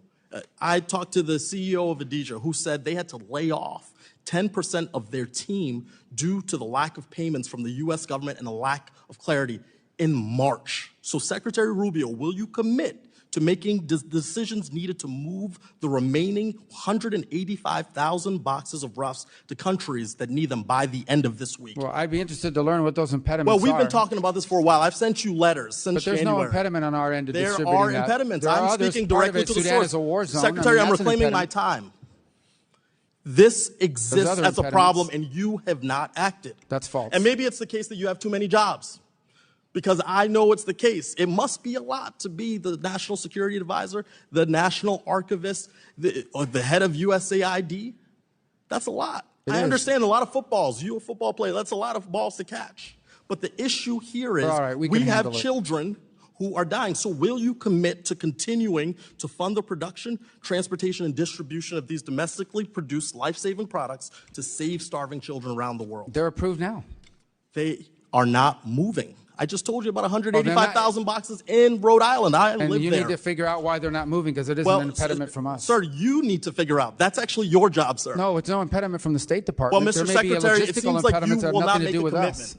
us. Sir, it seems like you refuse to make a We commitment. do more of that than anybody in the world, and we're going to continue to do it. We're going to continue to do food aid. We're going to do more food aid than any country on the planet times 10. Well, that's a lot of talk. But I believe Those are numbers. Seeing is believing, and But there those is are not to numbers. be seen. Those are numbers. Those are facts. We do more foreign aid. Well, and I've more got food numbers. I've got 185,000 boxes that aren't moving. So, Yeah, but the State Department Secretary, doesn't move I'm going to do you a boxes. little favor. We authorize them to Mr. move, and they're Secretary, I'm authorized- reclaiming my time, sir. I'm going to do They're you a authorized favor. to move. Well, you ask questions you don't want anybody answer. I'm telling you, they're allowed And I to have move. a question for you, and you're compelled to answer. Why don't you take 10 seconds now to turn to your staff and say, let's get this fixed? My staff knows that this has been fixed. No, There's it no hasn't been impediment on the fixed. State Well, Department then side. you have not proven that to me. If the people who are affected, both here domestically and around the world, are not receiving this life-saving product. They are receiving it. Look, you staked your career in the Senate on supporting humanitarian aid, but now you won't make a commitment, or you're saying things have been done that I already haven't made been a done. commitment. You've made a commitment? We do more food aid than anybody in the world, and we're doing more today than anybody in the world. Secretary, I'm reclaiming my time. You are speaking in generalities. I'm talking about specifics. I'm speaking in specifics. We do more than anybody in the world, and we're doing more than anybody in the world right now at this very moment. That's hyperbole, sir, because this has been disrupted does more? because of your Who does freezing of aid. Who does more food aid than the United States? Sir, why are you asking me questions? My job is to ask you questions. You're the one that's claiming that we're not. Secretary, Tell I'm me who reclaiming does my time. more food aid Secretary, than I'm we reclaiming do? my client. This is why I'm introducing the Rubio Act. So you focus on the one job that the Senate gave you to serve as our Secretary of State, because you are clearly distracted, okay? After the last few months, I understand why President Trump has such colorful nicknames for you. You're obedient. You're following the rules. You will do anything the president tells you to do without regard for the law, the Constitution, America's security, or standing as a leader in the world. Unlike you, I do not fear crossing Donald Trump. I refuse to give up on these children. I will be calling you once a week until you take action to fund RUF and actually prove that you're doing this job to make sure you know how many children have died on your watch. Will you pick up my call? No children are dying on Will our you watch. pick up my call, sir? Pick up your call? When I call you to check in on your progress. Our Gentleman's progress time is has already being expired. made. We already do Representative more than Mills is anybody in the world. recognized. No, but he's made some strong accusations here. We're doing more than anybody in the world. That food is being distributed now, and he knows that. Very good. Representative Mills is recognized. Thank you, Mr. Chairman. First, I can tell you I won't be reclaiming any time. Secretary, I will make sure that you have the opportunity to answer questions. I think that you've done an amazing job. I think that well before you actually became Secretary, when you were sitting in the Senate, you proved yourself as a leader in foreign affairs. I can remember you and I, when we were campaigning in 22 together, we were at an event with Ron DeSantis in my district, and we sat and talked about foreign policy, and you're one of the most knowledgeable people I've ever met with, so thank you for stepping up to the challenge. I also want to go ahead and rebut a couple of things, because I believe, as you do, that history, an understanding of history, and the understanding of our 7 articles, 27 amendments in our Constitution is what makes you a good legislator and a good member of the federal government. They keep talking about this $400 million plane gift to Qatar, and you tried to answer this multiple times, but I want to paint some history here. In 1945, U.S. President FDR gifted a Douglas DC-3 to King Abdulaziz, which marked the beginning of civil aviation in Saudi Arabia. This airplane is nothing more than a reason to complain about the president that knows how to advance U.S. interests. And it's actually more about trying to conflate optics with actual outcomes. This is a long-standing history. And so I just want to go ahead and let people know what that actually is. Now, as you know, I was one of the first members of Congress to go to Syria after the fall of the Assad regime, met with the incoming and transitional government, with al-Shara, with al-Shabani, and with his transitional government. I absolutely support the idea of lifting the sanctions on a conditions metrics base, which is allowing them to not only rebuild Syria, because for those of us who understand history, the road to Damascus travels through Baghdad. We know there's twin and sister cities, and we know that the stability of Syria ultimately impacts the outcome and the stability of the region. I think that what al-Shara has done to show inclusivity and plurality is commendable in the beginning. I mean, he has one of his ministers who is a female Alawite who I spoke with who said, I have full authorization, not just window dressing. He has actually talked about the plurality and inclusiveness of the government and its elections to guarantee that the Druze, the Alawites, the Christians, the Muslims, and all who are there will actually be a part of the incoming government and elections. He's also working with Israel to speak right now, where he's blocking weapons transports through Syria into Lebanon from Hashd al-Shaabi, the Iranian-backed militia, to try and make attacks against Iran. He's working with Iraq and the United States and the CTS teams to help combat ISIS, Daesh, to guarantee that they're still weakened, but also guaranteeing that he's pushed Iran out to make sure it's not a proxy state.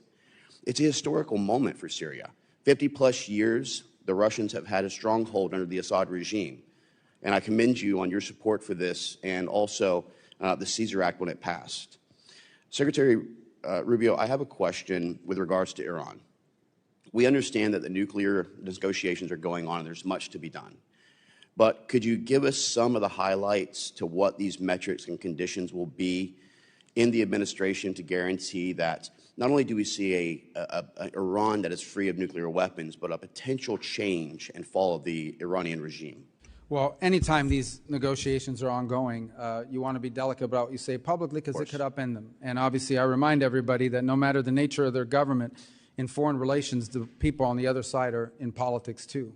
And so they have their own balances that they need to have in terms of what they say publicly. What I think has been abundantly clear and the President said is, number one, Iran will never have a nuclear weapon.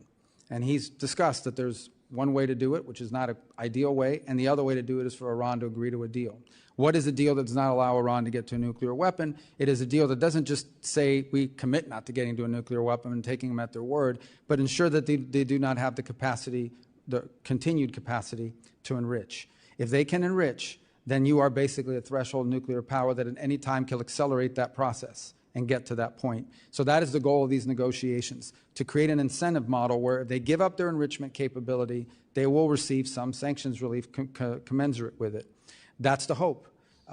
That's what we're working on, because the alternative would be something far more destructive, and we seek to avoid that if possible. Thank you, Mr. Secretary. And obviously to stop the funding of the proxy militias like Houthis, like Hamas, like others, which I know that you've been adamant about.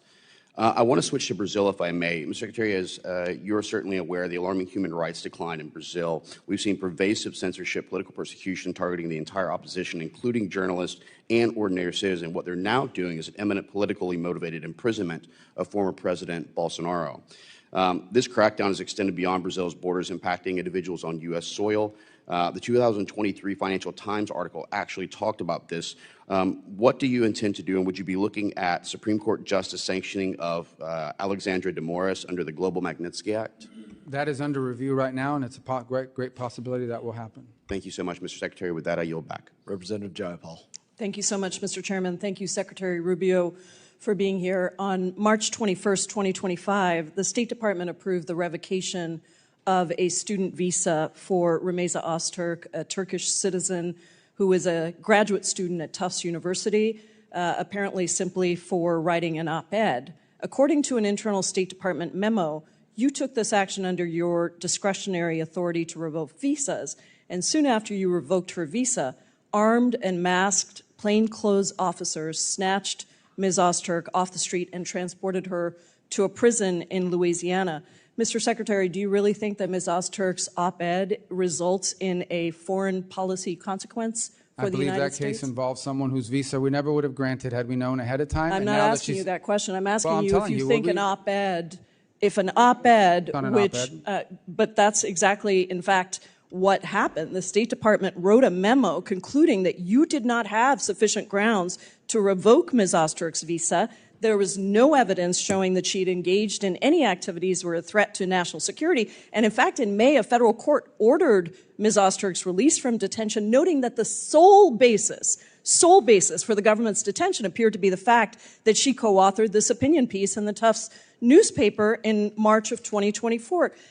Where in the Constitution does it say that the Secretary of State can override the First Amendment protections of free speech? Is there a footnote that I missed somewhere? There's no constitutional right to a student visa. So, but is there a constitutional right? Does it say somewhere that Marco Rubio gets to determine which speech is appropriate and revoke student visas based on what you think constitutes free speech? There's a statute that says the Secretary of State gets to determine whether someone is a threat. We deny visas every day all over the world. Do you think that the Immigration and Nationality Act trumps the Constitution of the United States, Mr. Secretary? Well, Congress can always change the law if you want, but I'm telling you, Mr. while I have the authority, I will continue to revoke the visas of these people that come here to tear this country apart. You said that, Mr. Secretary. Let me reclaim my time because you are talking about revoking student visas based on what somebody says. And that means that you are trumping the legal supreme court, the supreme law of the land, which is the Constitution of the United States. No one has a right to a student visa. Mr. Rubio, why did the administration need to use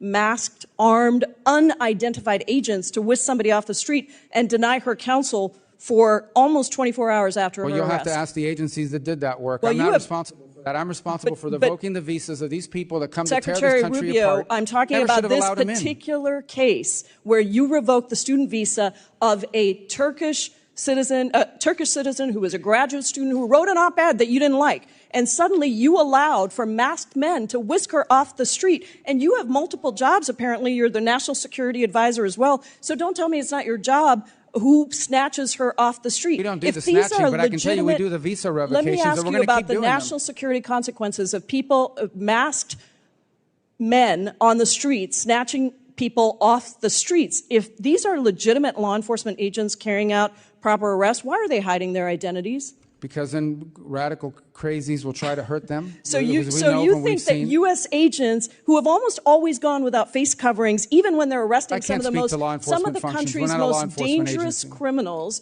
suddenly have so much to fear from a graduate student who wrote an op-ed that they need to be masked? Is that law accurate? student was a guest in the United States on a student visa. No one's entitled to a student visa. So you revoked her student visa based on an op-ed which trumps the supreme law of the land, which is the Constitution. Someone's coming up here to stir up problems on our campus. We're going to revoke their visa. She didn't do any of that. She wrote an op-ed. Well, she wrote an op-ed, and I'm talking to you about her particular case. Claims and your claims. Those are not the facts. Reclaiming my time, you revoked her student visa because proudly. she wrote an op-ed. And we'll do more. We're going to do more. I have another question for you. Would you revoke the visa of someone in the United States who published claims that, quote, Jews are an untrustworthy and dangerous group? Yes or no? We will revoke the visa of anyone who's in this country as a guest who's here to stir up trouble. Are you going to revoke the visa of somebody who made that? I mean, the case, I'll look at it. I'm looking to get crazy people out of our country. Actually, it's not just about revoking. You actually, Secretary Rubio, excuse me, reclaiming my time.